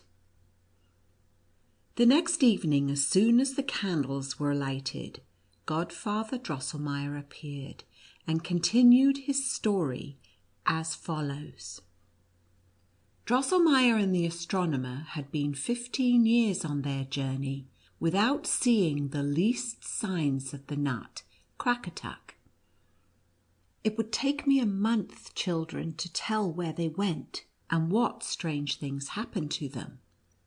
I must pass them over, and commence where Drosselmeier sank at last into despondency, and felt a great desire to see his dear native city, Nuremberg. This desire came upon him all at once, as he was smoking a pipe of tobacco with his friend in the middle of a great wood in Asia. "Oh, sweet city," he cried, "sweet native city, sweet Nuremberg! He who has never seen thee, though he may have travelled to London, Paris, Rome, if his heart is not dead to emotion, must continually desire to visit thee. Thee, O Nuremberg, sweet city, where there are so many beautiful houses with windows." As Drosselmeier grieved in such a sorrowful manner, the astronomer was moved with sympathy, and began to cry and howl so pitifully that it was heard far and wide through Asia. He soon composed himself again, wiped the tears out of his eyes, and said, "But why, my respected colleague, why sit here and howl? Why should we not go to Nuremberg? Is it not all the same wherever we seek after this miserable Nut Crackatuck?" "That is true," replied Drosselmeier, greatly consoled. Both arose, knocked out their pipes, and went straight forward out of the wood in the middle of Asia, right to Nuremberg. They had scarcely arrived there when Drosselmeier ran to his brother, Christopher Zacharias Drosselmeier, puppet maker, varnisher, and gilder, whom he had not seen for these many years. The watchmaker told him the whole story of the Princess Pirlipat, Lady Mouserings, and the Nut Crackatuck, so that he struck his hands together over and over again with astonishment, and exclaimed, "Ay, ay, brother, brother, what strange things are these!" Drosselmeier then related the history of his travels, how he had passed 2 years with King Date, how coldly he had been received by Prince Almond, and how he had sought information to no purpose of the natural society in Squirrelberg.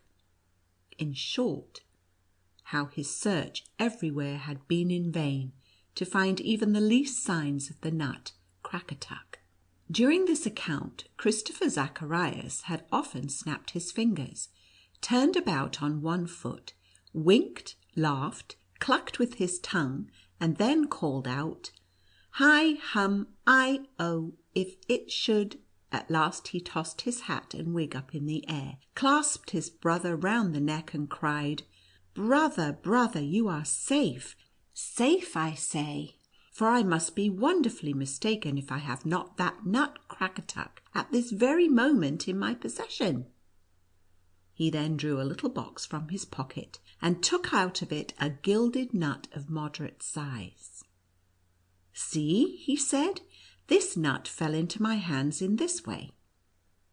Many years ago, a stranger came here at Christmas time with a sack full of nuts, which he offered for sale cheap. Just as he passed my shop, he got into a quarrel with a nut seller of this city, who did not like to see a stranger come hither to undersell him, and for this reason attacked him. The man put down his sack upon the ground, the better to defend himself, and at the same moment a heavily laden wagon passed directly over it. All the nuts were cracked in pieces except this one, which the stranger, with a singular smile, offered me for a bright dollar of the year 1720.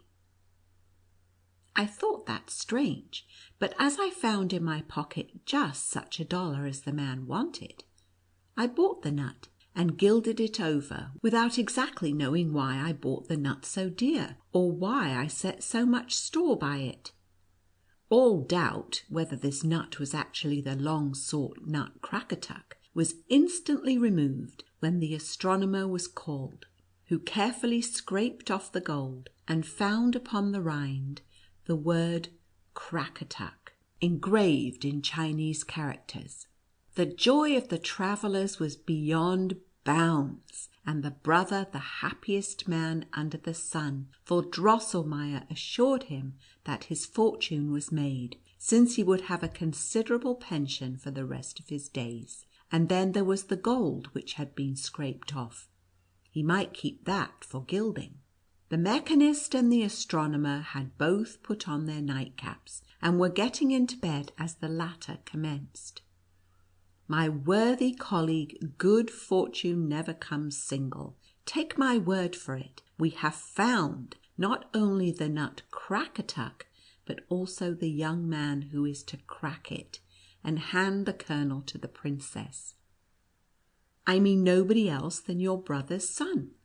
I cannot sleep, No, this very night I must cast the youth's horoscope." With these words he threw the nightcap off his head, and began straightway to take an observation. The brother's son was in truth a handsome, well-grown young man, who had never been shaved, and who had never worn boots. In his early youth he had on Christmas nights gone around as a Merry Andrew, but this could not be seen in his behaviour in the least, so well had his manners been formed by his father's care. On Christmas days he wore a handsome red coat trimmed with gold, a sword, a hat under his arm, and a curling wig.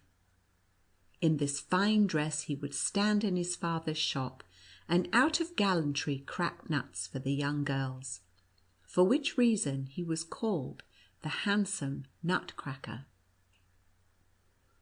On the following morning the astronomer was in raptures.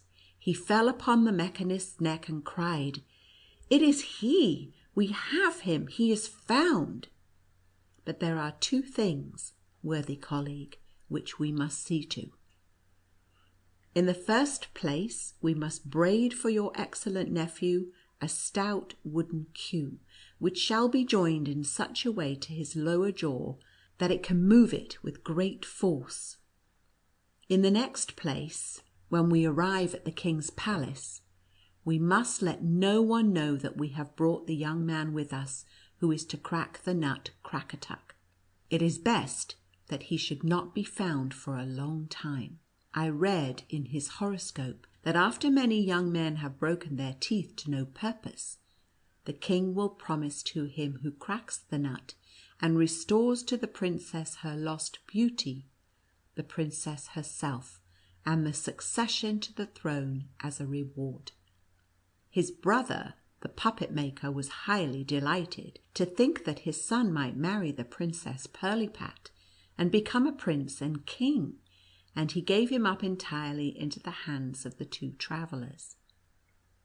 The queue which Drosselmeier fastened upon his young and hopeful nephew answered admirably, so that he made a series of the most successful experiments, even upon the hardest peach stones.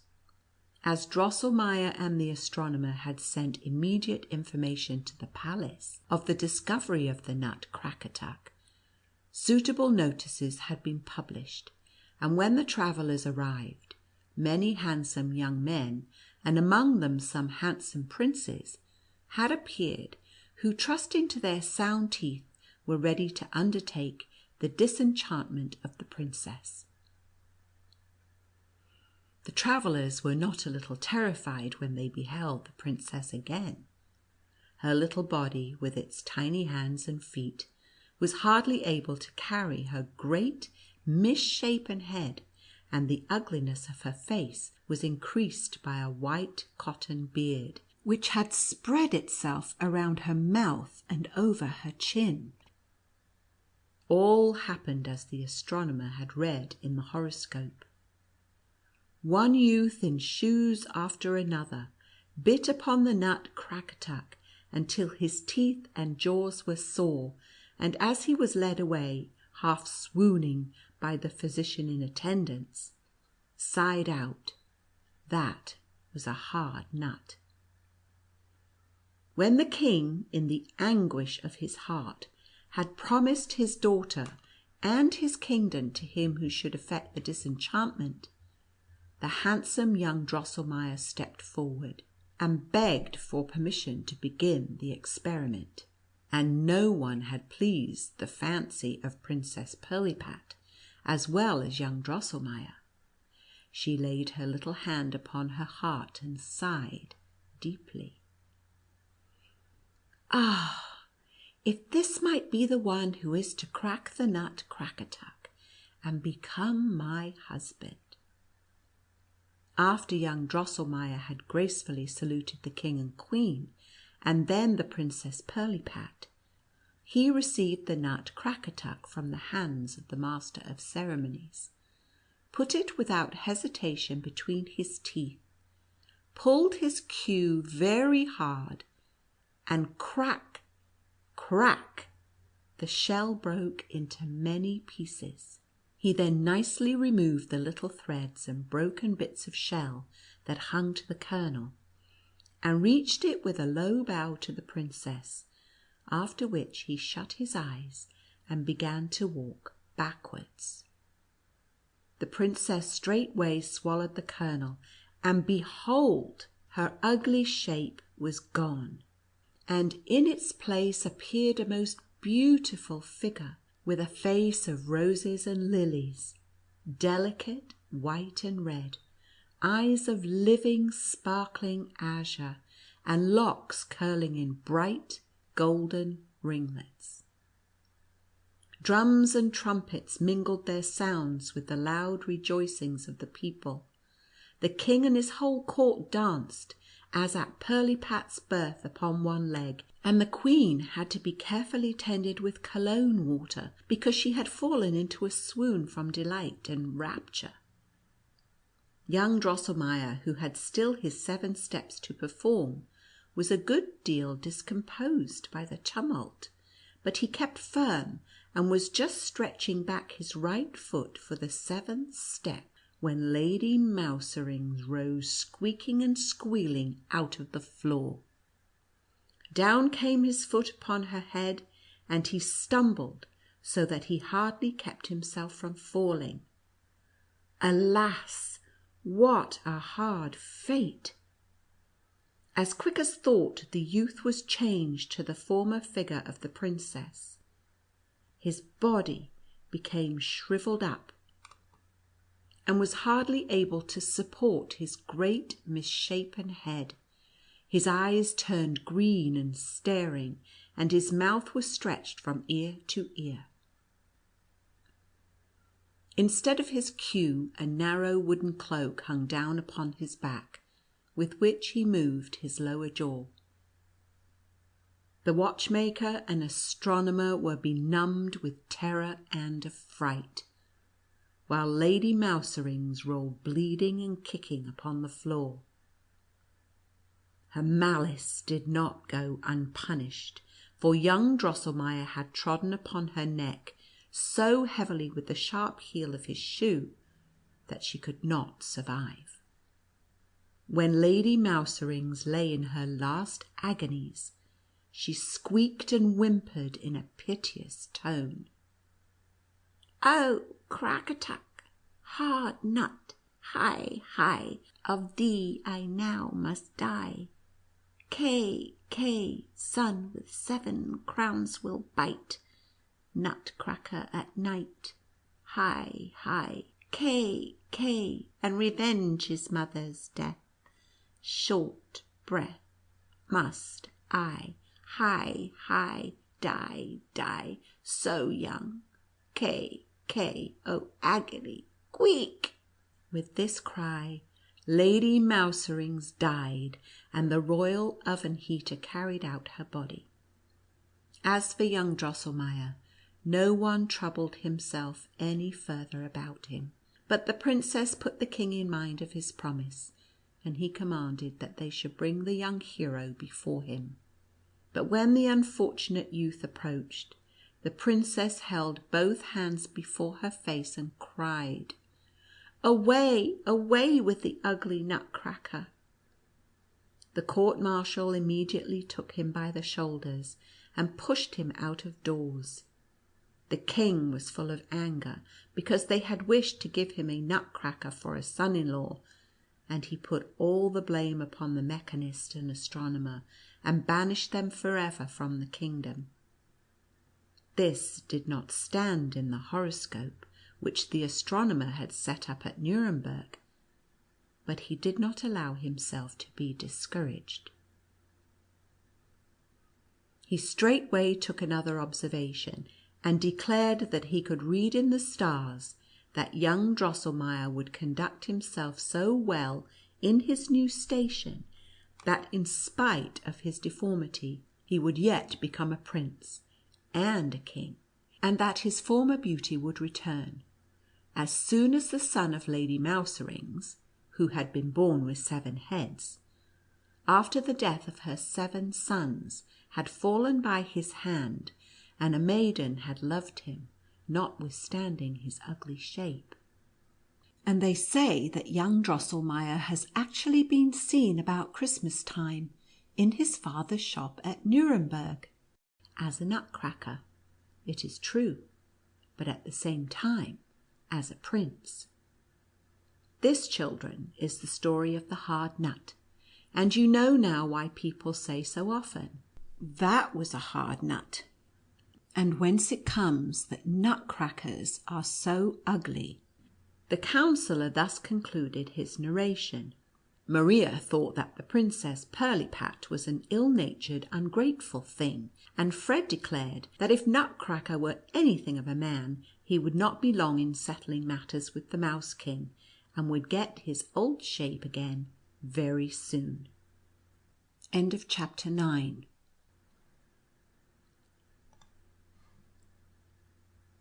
Chapter 10 of Nutcracker and Mouse King by E.T.A. Hoffmann. The Uncle and Nephew. If any one of my good readers has ever had the misfortune to cut himself with glass, he knows how it hurts, and how long a time it takes to heal.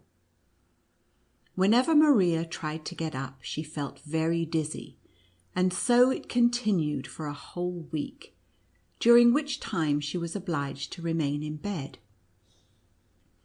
But at last she became entirely well, and could play about the chamber as merrily as ever. Everything in the glass case looked prettily, for the trees, flowers, and houses, and beautiful puppets stood there as new and bright as ever. But best of all, Maria found her dear Nutcracker again. He stood on the second shelf, and smiled upon her with a good, sound set of teeth. In the midst of all the pleasure which she felt in gazing at her favourite, a pang went through her heart when she thought that Godfather Drosselmeier's story had been nothing else but the history of the Nutcracker, and of his quarrel with Lady Mouserings and her son. She knew well enough that her Nutcracker could be none other than the young Drosselmeier of Nuremberg, Godfather Drosselmeier's agreeable, but now, alas, enchanted nephew. For that the skilful watchmaker at the court of Pirlipat's father was the Counsellor Drosselmeier himself. She did not doubt for an instant, even while he was telling the story. "But why was it that your uncle did not help you? Why did he not help you?" complained Maria, as it became clearer and clearer to her mind that in that battle which she saw, Nutcracker's crown and kingdom were at stake. Were not all the other puppets subject to him? And is it not plain that the prophecy of the astronomer has been fulfilled, and that young Drosselmeier is prince and king of the puppets? While the shrewd Maria explained and arranged all this so well in her mind, she believed, since she had seen Nutcracker and his vassals in life and motion, that they actually did live and move. But that was not so. Everything in the glass case remained stiff and lifeless.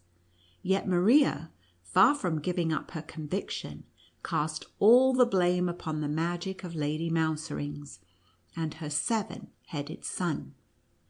"But if you are not able to move or to talk to me, dear Master Drosselmeier," she said aloud to the Nutcracker, "yet I know well enough that you understand me, and know what a good friend I am to you. You may depend upon my help, and I will beg of your uncle to bring his skill to your assistance whenever you have need of it." Nutcracker remained still and motionless, but it seemed to Maria as if a gentle sigh was breathed in the glass case, so that the panes trembled, scarce audibly indeed, but with a strange sweet tone, and a voice rang out like a little bell: "Maria, mine, I'll be thine, and thou mine. Maria, mine." Maria felt in the cold shuddering that crept over her, a singular pleasure. Twilight had come on. The doctor, with Godfather Drosselmeier, entered the sitting-room, and it was not long before Louise had arranged the tea-table, and all sat around talking cheerfully of various things. Maria had very quietly taken her little armchair and seated herself close at Godfather Drosselmeier's feet.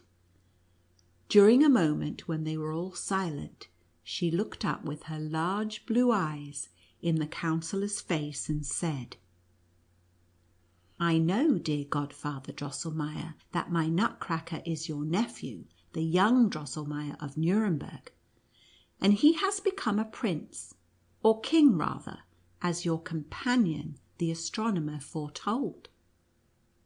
All has turned out exactly so. You know now that he is at war with the son of Lady Mouserings, with the hateful Mouse King. Why do you not help him?" Maria then related the whole course of the battle, just as she had seen it, and was often interrupted by the loud laughter of her mother and Louise. Fred and Drosselmeier only remained serious. "Where does the child get all this strange stuff in her head?" said the doctor. "She has a lively imagination," replied the mother. "In fact, they are nothing but dreams caused by her violent fever." "That story is not true," said Fred. "My red hussars are not such cowards as that. If I thought so, swords and daggers, I would make a stir among them."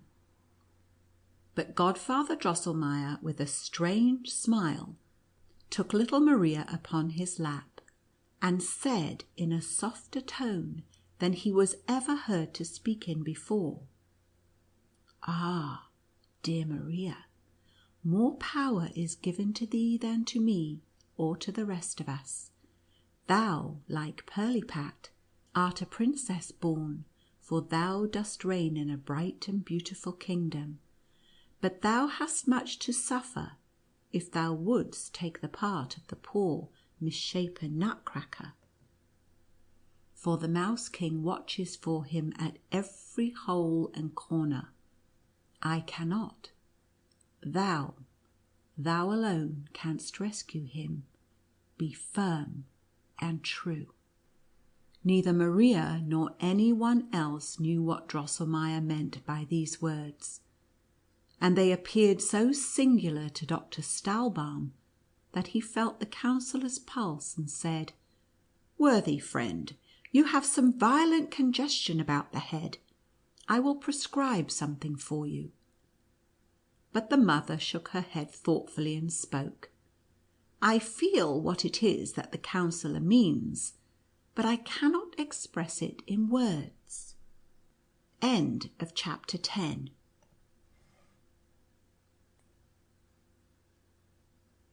Chapter 11 of Nutcracker and Mouse King by E.T.A. Hoffmann. The Victory.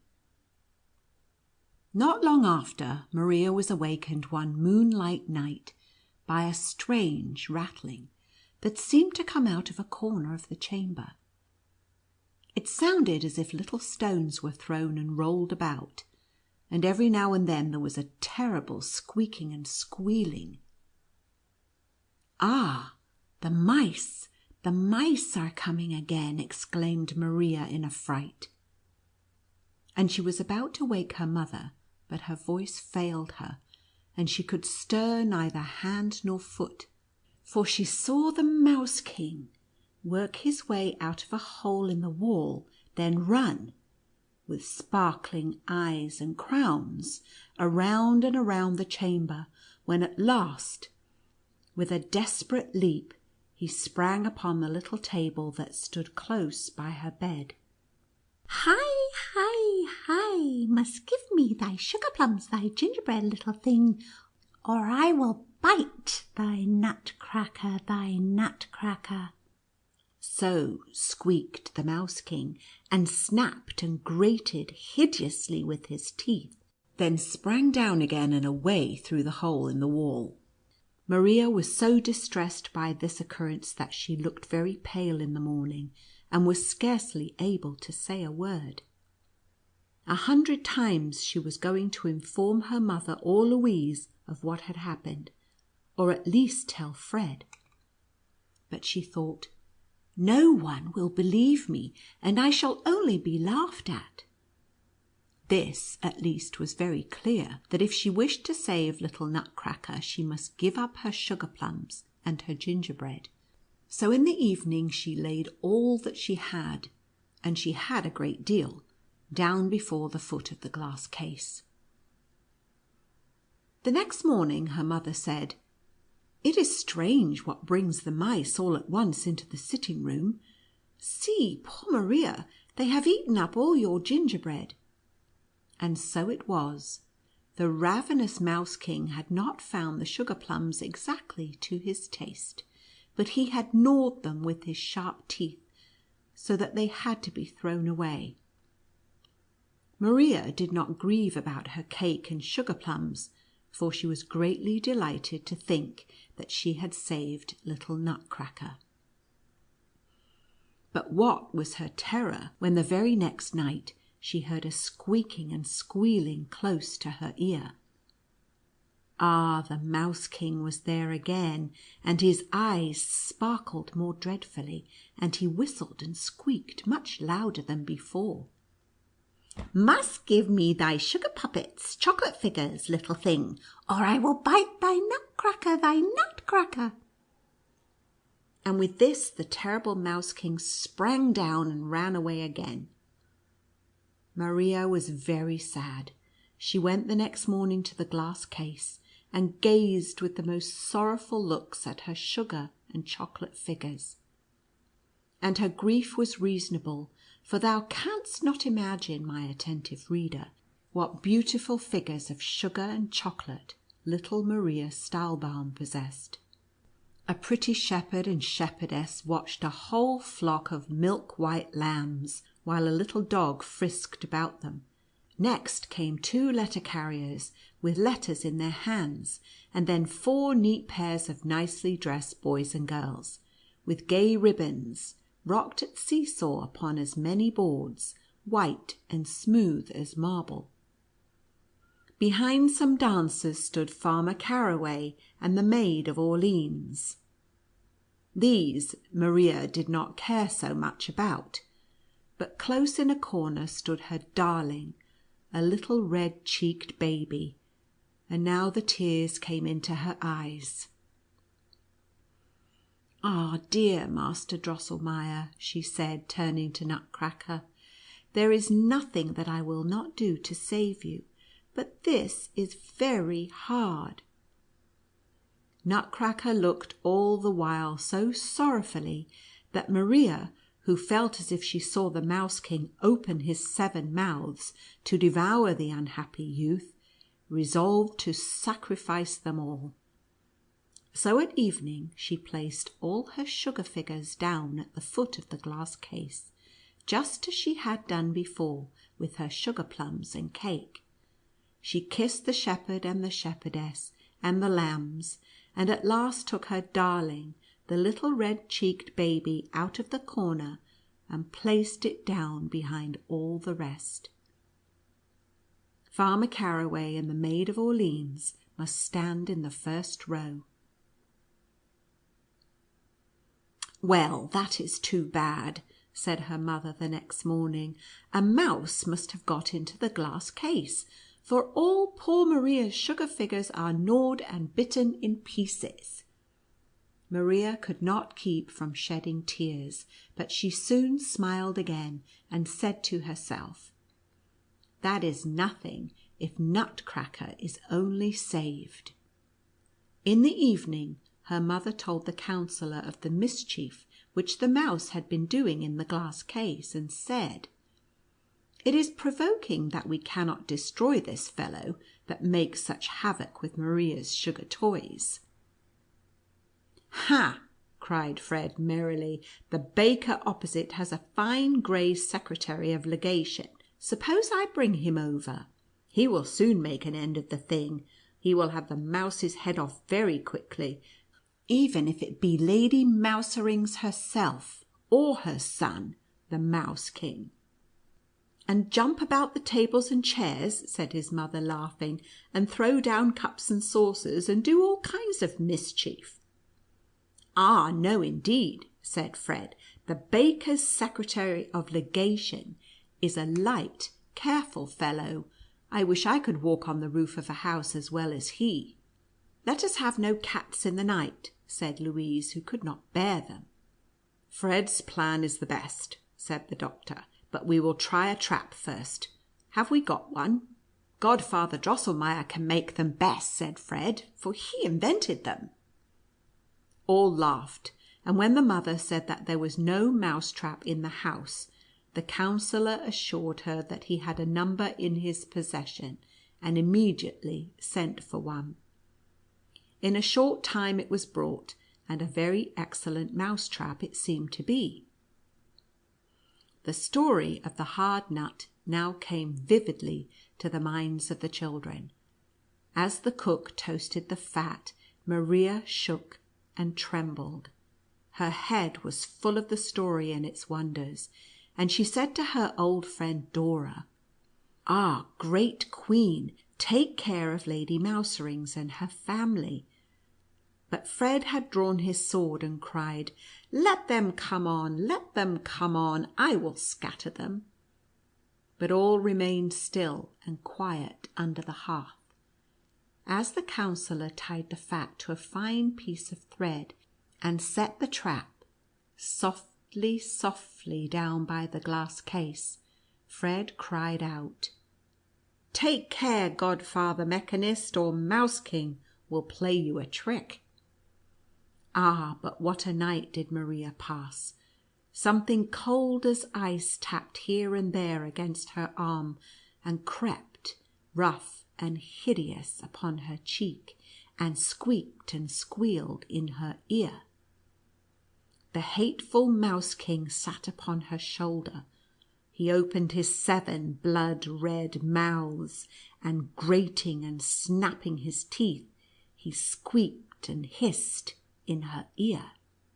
"Wise mouse, goes not into the house, goes not to the feast, likes sugar things best, craft set at naught, will not be caught, give all new frock, picture books all the best, or shall have no rest, I will tear and bite, Nutcracker at night, hi, hi, K. Maria was full of sorrow and anxiety. She looked very pale and disturbed on the following morning, when Fred told her that the mouse had not been caught, so that her mother thought that she was grieving for her sugar things, or perhaps was afraid of the mouse. "Do not grieve, dear child," she said. "We will soon get rid of him. If the trap does not answer, Fred shall bring his grey secretary of legation." As soon as Maria was alone in the sitting room, she stepped to the glass case and said, sobbing, to Nutcracker, "Ah, my dear, good Mr. Drosselmeier, what can I, poor unhappy maiden, do?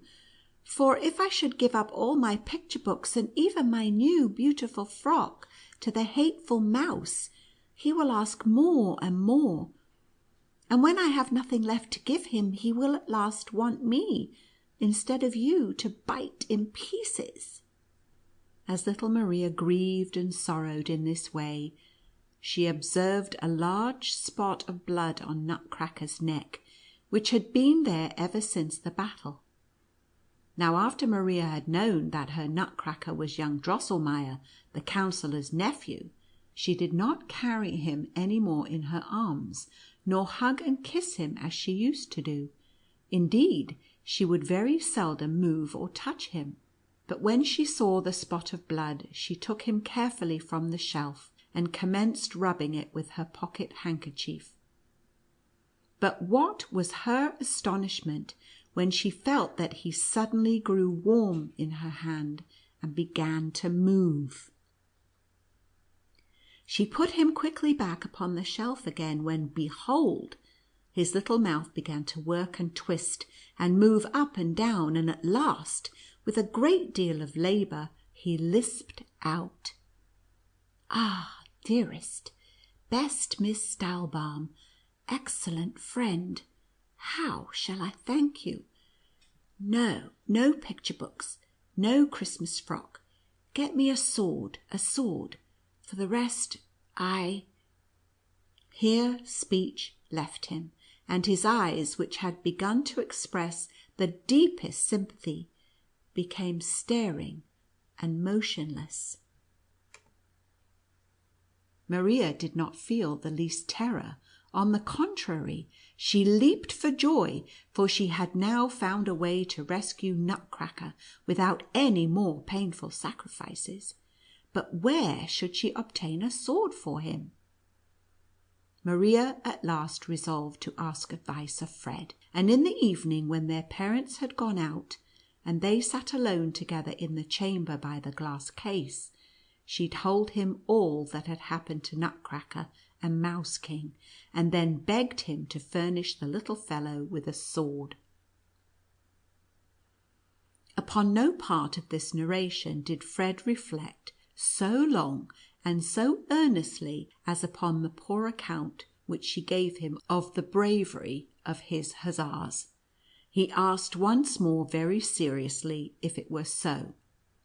Maria assured him of it upon her word, when Fred ran quickly to the glass case, addressed his hussars in a very moving speech, and then, as a punishment for their cowardice, cut their military badges from their caps, and forbade them for a year to play the Hussars' Grand March.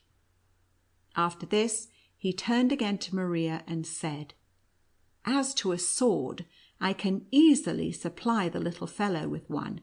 I yesterday permitted an old colonel of the cuirassiers to retire upon a pension, and consequently he has no farther use for his fine sharp sabre.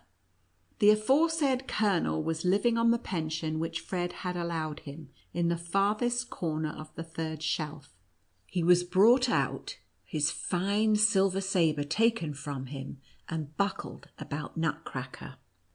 Maria could scarcely get to sleep that night, she was so anxious and fearful. About midnight, it seemed to her as if she heard a strange rustling and rattling and slashing in the sitting room. All at once it went "Quiek! The Mouse King! The Mouse King!" cried Maria, and sprang in her fright out of bed. All was still, but presently she heard a gentle knocking at the door, and a soft voice was heard. "Worthiest, best, kindest Miss Stahlbaum, open the door without fear. Good tidings." Maria knew the voice of the young Drosselmeier, so she threw her frock about her and opened the door. Little Nutcracker stood without, with a bloody sword in his right hand and a wax taper in his left.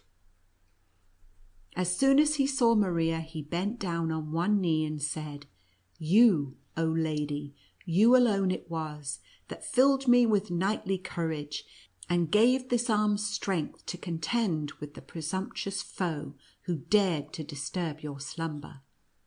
The treacherous Mouse King is overcome. He lies bathed in his blood. Scorn not to receive the tokens of victory from a knight who will remain devoted to your service until death." With these words, Nutcracker took off the 7 crowns of the Mouse King, which he had hung upon his left arm, and reached them to Maria, who received them with great joy.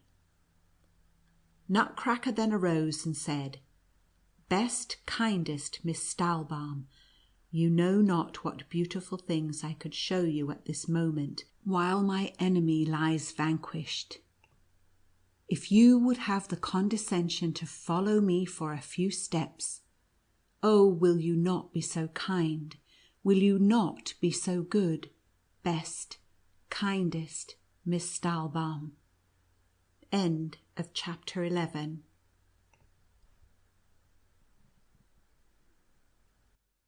Chapter 12 of Nutcracker and Mouse King by E.T.A. Hoffmann. The Puppet Kingdom. I believe that none of you children would have hesitated for an instant to follow the good, honest Nutcracker, who could never have meditated any evil.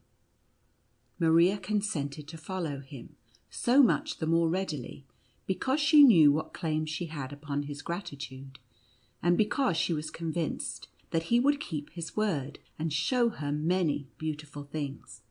"I will go with you, Master Drosselmeier," she said, "but it must not be far, and it must not be long, for as yet I have hardly had any sleep." "I will choose then," replied Nutcracker, "the nearest though a more difficult way." He went onward, and Maria followed him, until he stopped before a large antique wardrobe which stood in the hall.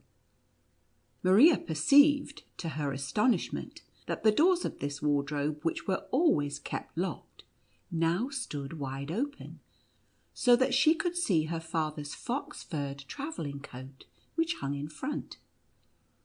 Nutcracker clambered very nimbly up by the carved figures and ornaments, until he could grasp the large tassel which hung down the back of the coat, and was fastened to it by a thick cord. As soon as Nutcracker pulled upon the tassel, a neat little stairs of cedar wood stretched down from the sleeve of the travelling coat to the floor. "Ascend, if you please, dearest miss," cried Nutcracker. Maria did so, but scarcely had she gone up the sleeve, scarcely had she seen her way out at the collar, when a dazzling light broke forth upon her, and all at once she stood upon a sweet-smelling meadow, surrounded by millions of sparks, which darted up like flashing jewels.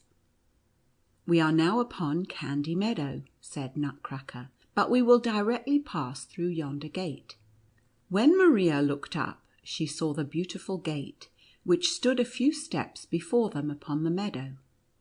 It seemed built of variegated marble, of white, brown, and raisin colour, but when Maria came nearer, she perceived that the whole mass consisted of sugar, almonds, and raisins, kneaded and baked together, for which reason the gate, as Nutcracker assured her when they passed through it, was called the Almond and Raisin Gate. Upon a gallery built over the gate, made apparently of barley sugar, there were 6 apes in red jackets, who struck up the finest Turkish music which was ever heard, so that Maria scarcely observed that they were walking onward and onward, over a rich mosaic, which was nothing else than a pavement of nicely inlaid lozenges. Very soon the sweetest odours streamed around them, which were wafted from a wonderful little wood that opened on each side before them. There it shone and sparkled so among the dark leaves, that the golden and silvery fruit could plainly be seen hanging from their gaily coloured stems, while the trunks and branches were ornamented with ribbons and nosegays, and when the orange perfume stirred and moved like a soft breeze, how it rustled among the boughs and leaves, and the golden fruit rocked and rattled in merry music, to which the bright dancing sparkles kept time. "Ah, how delightful it is here!" cried Maria, entranced in happiness. "We are in Christmas Wood, best miss," said Nutcracker. "Ah, if I could but linger here a while!" cried Maria. "Oh, it is too charming!" Nutcracker clapped his hands, and some little shepherds and shepherdesses, and hunters and huntresses came near, who were so delicate and white that they seemed made of pure sugar. They brought a dainty little armchair, all of gold, laid upon it a green cushion of candied citron, and invited Maria very politely to sit down.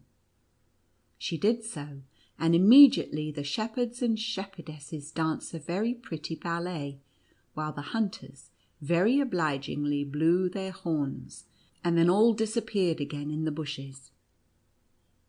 "Pardon, kindest Miss Stahlbaum," said Nutcracker.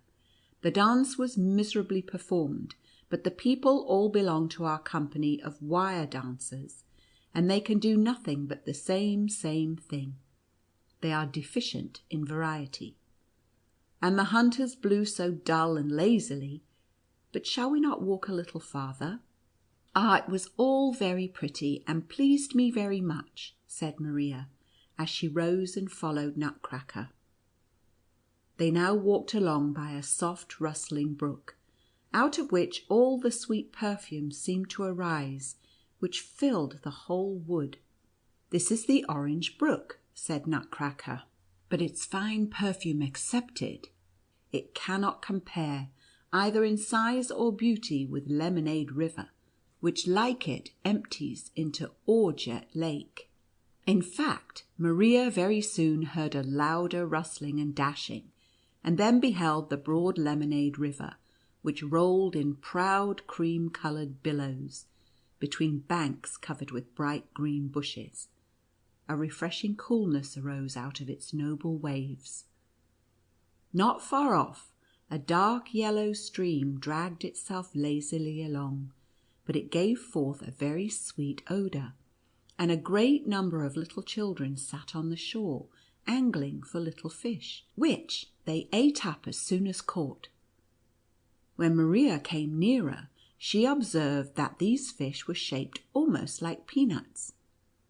At a distance there was a very neat little village on the borders of this stream. Houses, churches, parsonages, barns were all dark brown, but many of the roofs were gilded, and some of the walls were painted so strangely that it seemed as if little sugar plums and bits of citron were stuck upon them. "This is Gingerbreadville," said Nutcracker, "which lies on Molasses River.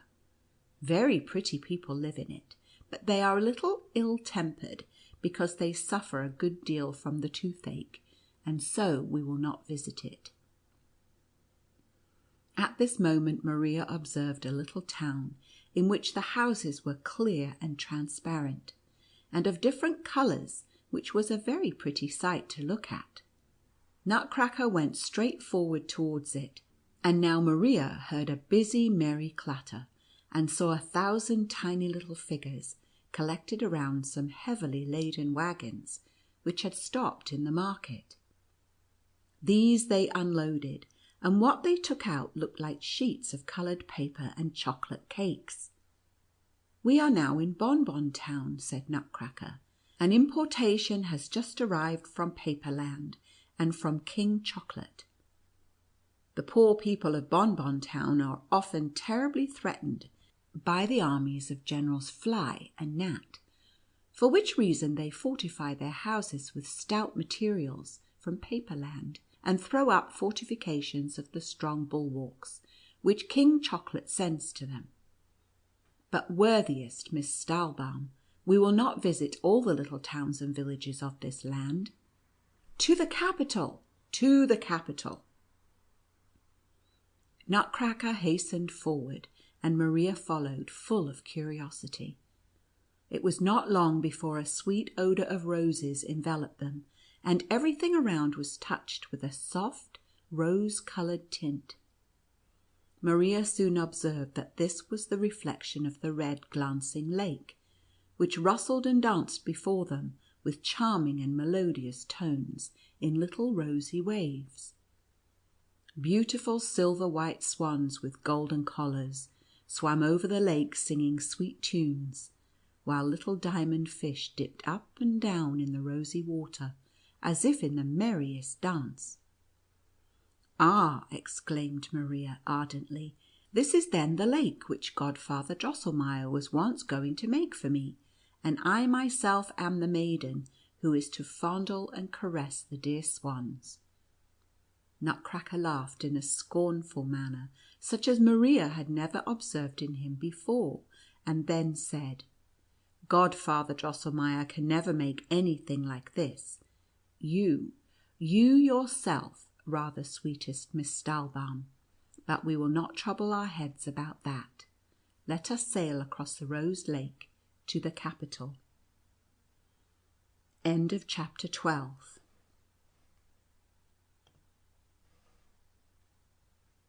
Chapter 13 of Nutcracker and Mouse King by E.T.A. Hoffmann. The Capital. Nutcracker clapped his little hands together again. When the Rose Lake began to dash louder, the waves rolled higher, and Maria perceived a car of shells covered with bright, sparkling, gay-coloured jewels, moving toward them in the distance, drawn by 2 golden-scaled dolphins.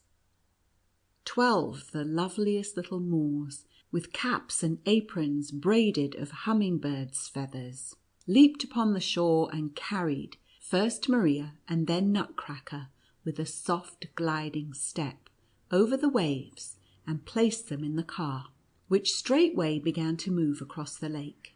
Ah, how delightful it was as Maria sailed along, with the rosy air and the rosy waves breathing and dashing around her. The 2 golden-scaled dolphins raised up their heads and spouted clear crystal streams out of their nostrils, high, high in the air, which fell down again in 1,000 quivering, flashing rainbows. And it seemed as if 2 small silver voices sang out, "Who sails upon the rosy lake? The little fairy, awake, awake, music and song, bim, bim, fishes, sim, sim, swans, tweet, tweet, birds, whiz, whiz, breezes, rustling, ringing, singing, blowing, a fairy o'er the waves is going, rosy billows murmuring, playing, dashing, cooling the air, roll along, along."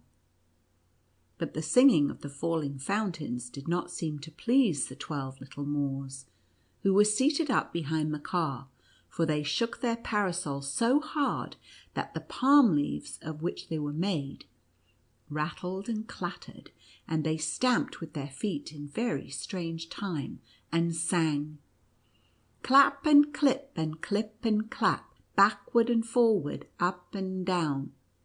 "Moors are a merry folk," said Nutcracker, somewhat disturbed, "but they will make the whole lake rebellious." And very soon there arose a confused din of strange voices, which seemed to float in the sea and in the air, but Maria did not heed them, for she was gazing in the sweet scented rosy waves, out of which the face of a charming little maiden smiled up upon her. "Ah!" she cried joyfully, and struck her hands together.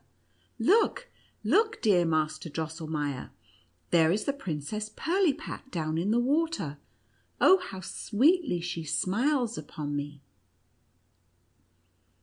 Nutcracker sighed quite sorrowfully, and said, "Oh, kindest Miss Stahlbaum, that is not the Princess Pirlipat.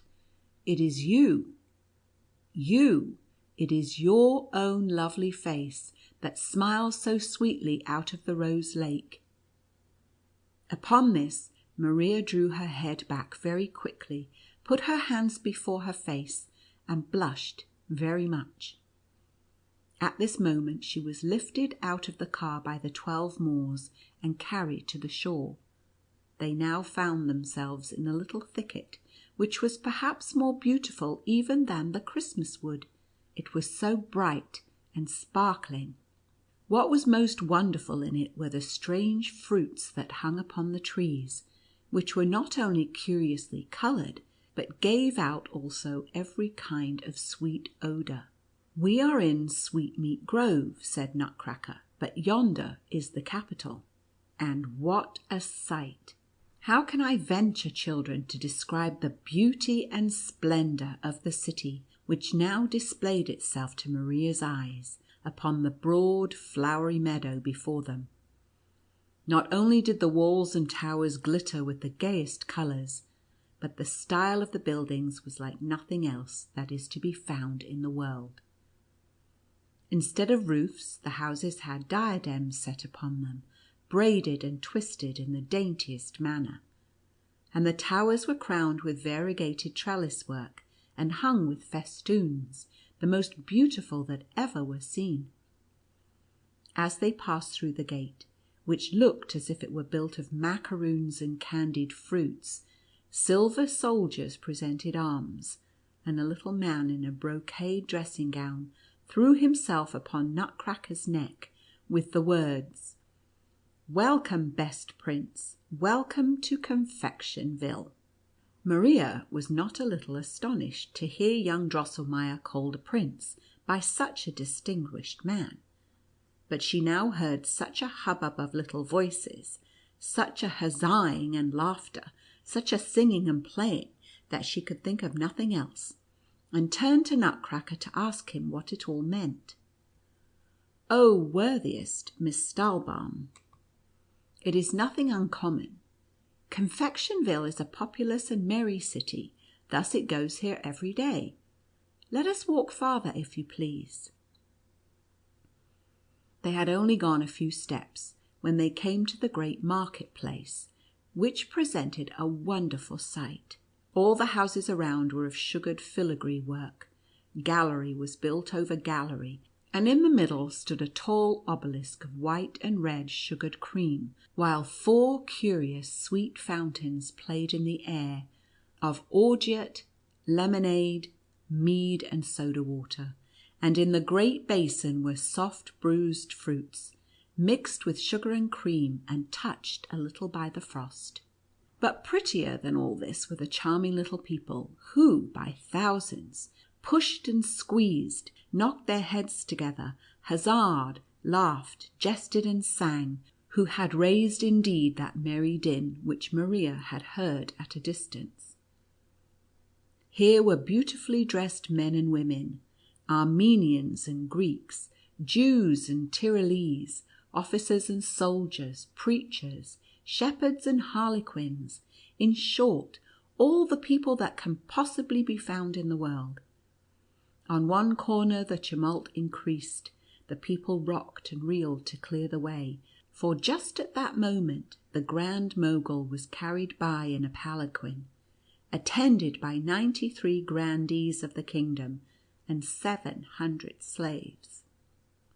Now on the opposite corner the fishermen, 500 strong, were marching in procession, and it happened, very unfortunately, that the Grand Turk took it into his head just then to ride over the market-place with 3,000 janissaries, besides which a long train came from the festival of sacrifices, with sounding music, singing, "Up and thank the mighty sun," and pushed straight on for the obelisk. Then what a squeezing and a pushing and a rattling and a clattering! By and by a screaming was heard, for a fisherman had knocked off a Brahmin's head in the crowd, and the Great Mogul was almost run over by a harlequin. The tumult grew wilder and wilder, and they had commenced to beat and strike each other, when the man in the brocade dressing gown, who had called Nutcracker a prince at the gate, clambered up by the obelisk, and having thrice pulled a little bell, called out 3 times, "Confesseur, confesseur, confesseur." The tumult was immediately appeased. Each one tried to help himself as well as he could, and, after the confused trains and processions were set in order, and the dirt upon the Great Mogul's clothes was brushed off, and the Brahmin's head put on again, the former hubbub began anew. "What do they mean by confesseur, good Master Drosselmeier?" asked Maria. "Ah, best Miss Stahlbaum," replied Nutcracker, "by confesseur is meant an unknown but very fearful power, which they believe can do with them as he pleases. It is the fate that rules over this merry little people, and they fear it so much that the mere mention of the name is able to still the great tumult. Each one then thinks no longer of anything earthly, of cuffs and kicks and broken heads, but retires within himself and says, 'What are we, and what is our destiny?'" Maria could not refrain from a loud exclamation of surprise and wonder, as all at once they stood before a castle glimmering with rosy light, and crowned with 100 airy towers. Beautiful nosegays of violets, narcissuses, tulips, and dahlias were hung about the walls, and their dark glowing colours only heightened the dazzling rose-tinted white ground upon which they were fastened. The large cupola of the centre building and the sloping roofs of the towers were spangled with 1,000 gold and silver stars.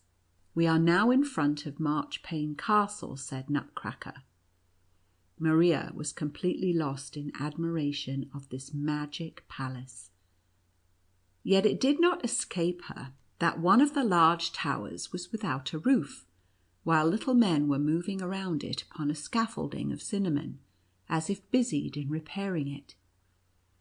But before she had time to inquire about it, Nutcracker continued.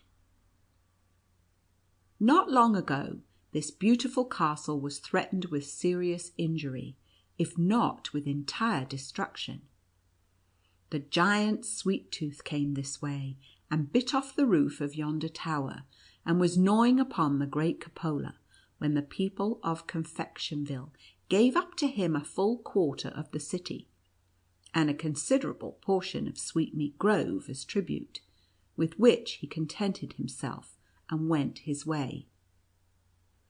At this moment soft music was heard, the doors of the palace opened, and 12 little pages marched out with lighted cloves, which they carried in their hands like torches.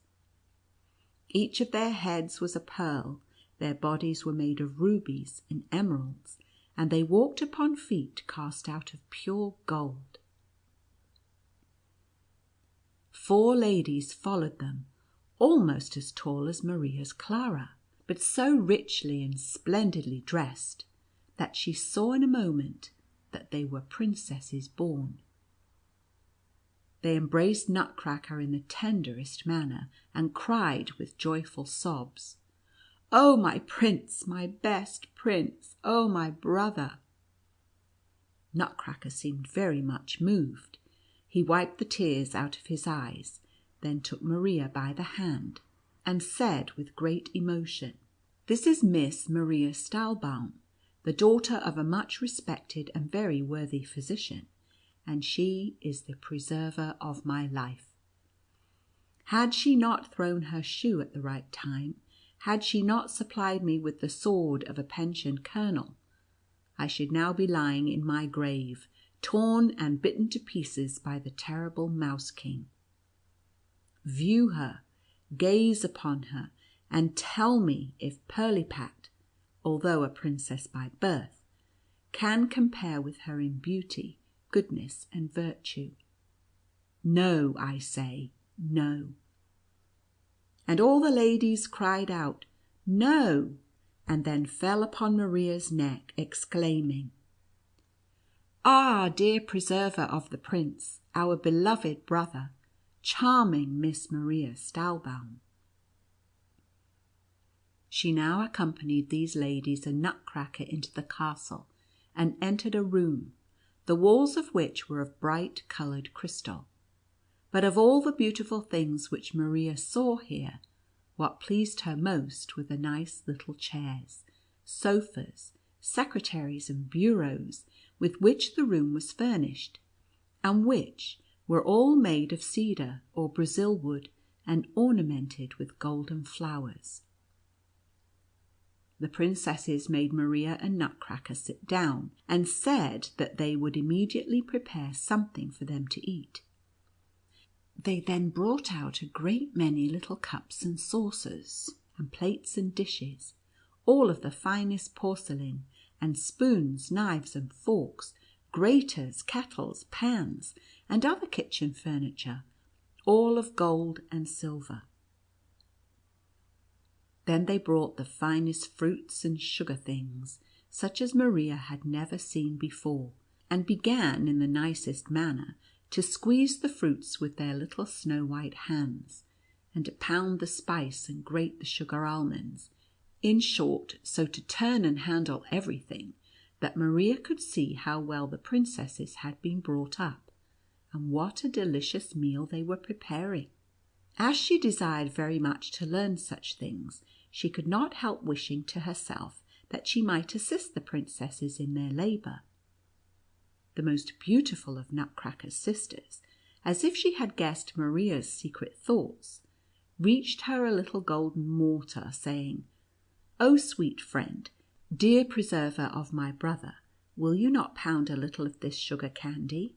While Maria pounded in the mortar, Nutcracker began to give a full account of his adventures, of the dreadful battle between his army and that of the Mouse King, and how he had lost it by the cowardice of his troops, how the terrible Mouse King lay in wait to bite him in pieces, and how Maria, to preserve him, gave up many of his subjects who had entered her service, and all just as it had happened. During this narration, it seemed to Maria as if his words became less and less audible, and the pounding of her mortar also sounded more and more distant, until she could scarcely hear it. Presently she saw a silver gauze before her, in which the princesses, the pages, Nutcracker, and herself too, were all enveloped. A singular humming and rustling and singing was heard, which seemed to die away in the distance, and now Maria was raised up, as if upon mounting waves, higher and higher, higher and higher, higher and higher. End of chapter 13.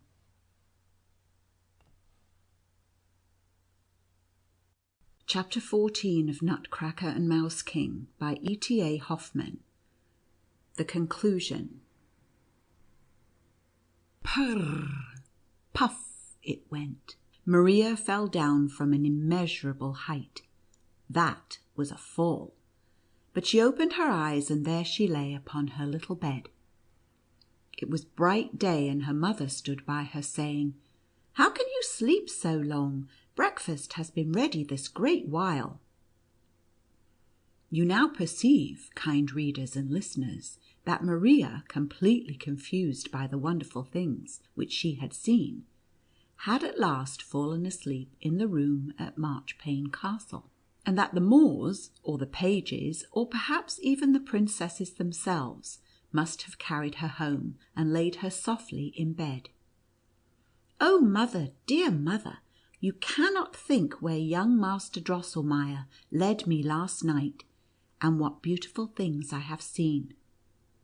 And then she began, and told the whole almost as accurately as I have related it, while her mother listened in astonishment. When she had finished, her mother said, "You have had a long and very beautiful dream, but now drive it all out of your head." Maria insisted upon it that she had not dreamed, but had actually seen what she had related. When her mother led her into the sitting room to the glass case, took Nutcracker out, who was standing as usual upon the second shelf, and said, "Silly child, how can you believe that this wooden Nuremberg puppet can have life or motion?" "But, dear mother," replied Maria, "I know little Nutcracker is young Master Drosselmeier of Nuremberg, Godfather Drosselmeier's nephew." Then her father and mother both laughed very heartily. "Ah, dear father," said Maria, almost crying, "you should not laugh so at my Nutcracker. He has spoken very well of you, for when we entered Marchpane Castle, and he presented me to his sisters, the princesses, he said that you were a much respected and very worthy physician." At this the laughter was still louder, and Louise and even Fred joined in. Maria then ran into the other chamber, took the 7 crowns of the Mouse King out of her little box, brought them in, and handed them to her mother, saying, "See here, dear mother, here are the 7 crowns of the Mouse King, which young Master Drosselmeier gave me last night as a token of his victory."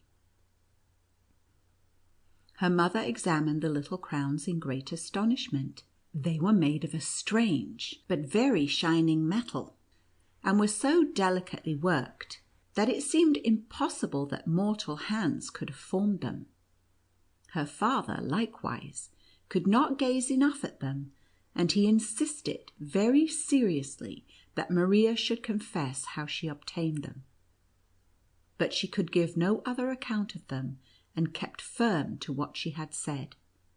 And as her father spoke very harshly to her, and even called her a little story-teller, she began to cry bitterly, and said, "Oh, what then shall I say?" At this moment the door opened. The counsellor entered and exclaimed, "What's this? What's this?" The doctor told him of all that had happened, and showed him the little crowns. As soon as the counsellor cast his eyes on them, he laughed and cried, "Stupid pack, stupid pack! These are the very crowns which I used to wear on my watch chain years ago, and which I gave to little Maria on her birthday, when she was 2 years old. Don't you remember them?" Neither father nor mother could remember them, but when Maria saw that her parents had forgotten their anger, she ran to Godfather Drosselmeier and said, "Ah, you know all about it, Godfather Drosselmeier. Tell them yourself that my Nutcracker is your nephew, young Master Drosselmeier of Nuremberg, and that it was he who gave me the crowns." The counsellor's face turned very dark and grave, and he muttered, "Stupid pack, stupid pack." Upon this the doctor took little Maria upon his knee, and said very seriously, "Listen to me, Maria. Once for all, drive your foolish dreams and nonsense out of your head. If I ever hear you say again that the silly, ugly Nutcracker is the nephew of your godfather Drosselmeier, I will throw him out of the window, and all the rest of your puppets, Miss Clara not excepted." Poor Maria durst not now speak of all these wonders, but she thought so much the more. Her whole soul was full of them, for you may imagine that things so fine and beautiful as those which she had seen are not easily forgotten. Even Fred turned his back upon his sister whenever she spoke of the wonderful kingdom in which she had been so happy, and it is said that he sometimes would mutter between his teeth, "Silly goose! But that I can hardly believe of so amiable and good-natured a fellow."